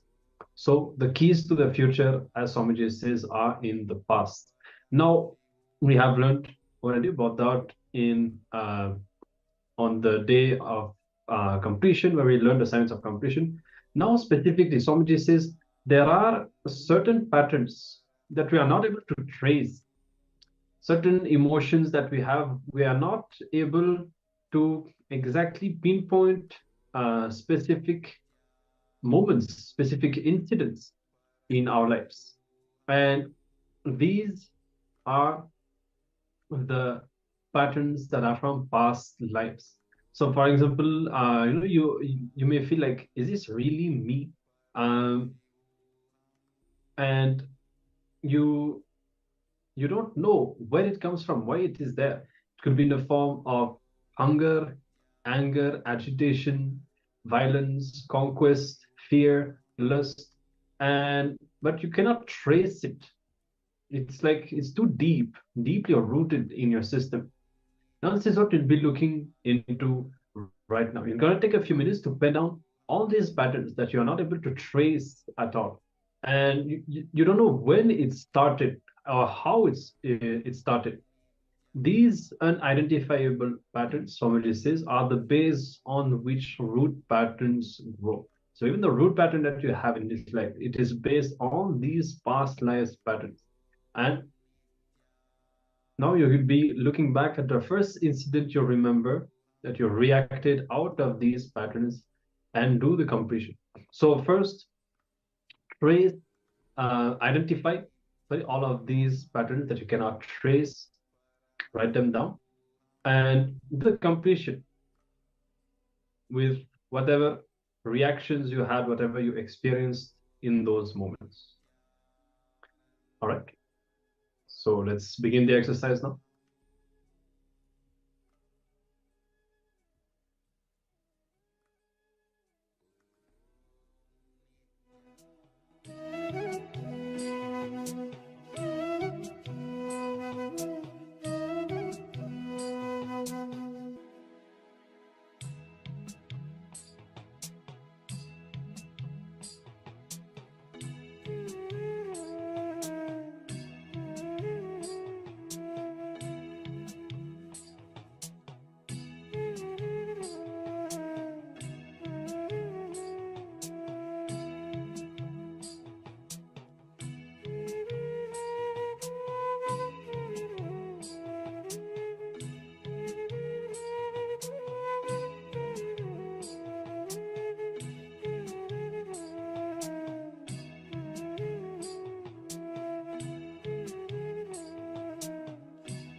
Yes.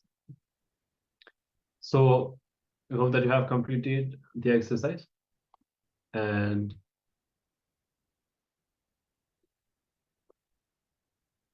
we'll be moving into the power manifestation now.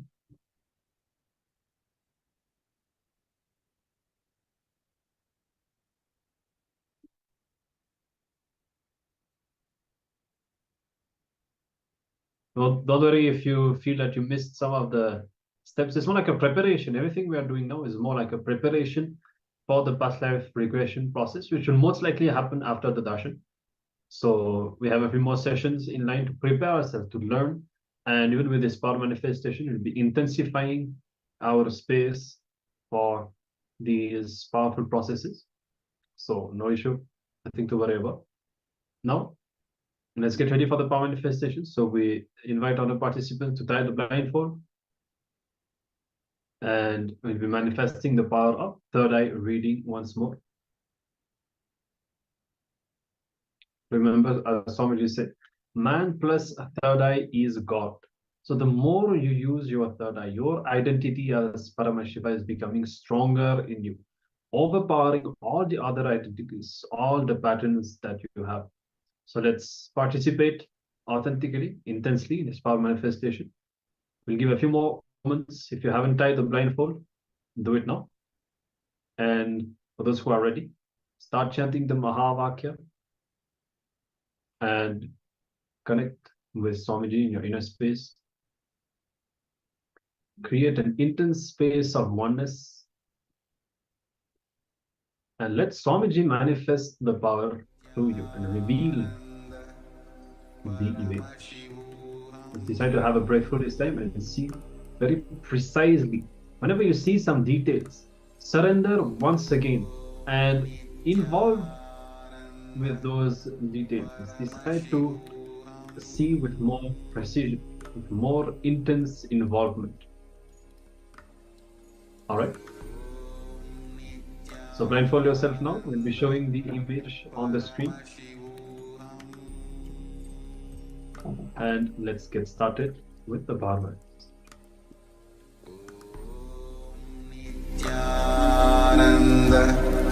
Paramashivoham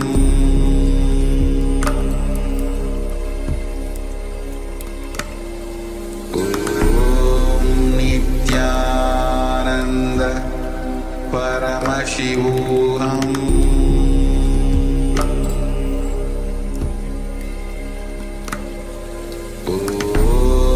Nityananda Paramashivoham Paramashivoham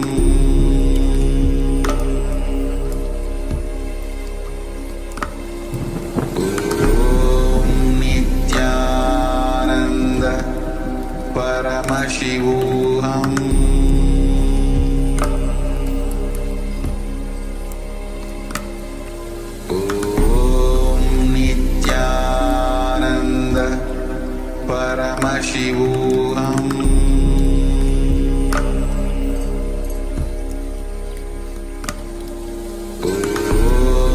Nityananda Paramashivoham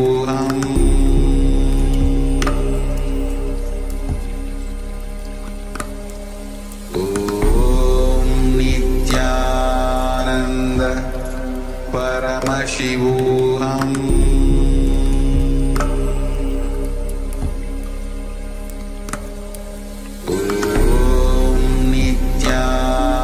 Nityananda Paramashivoham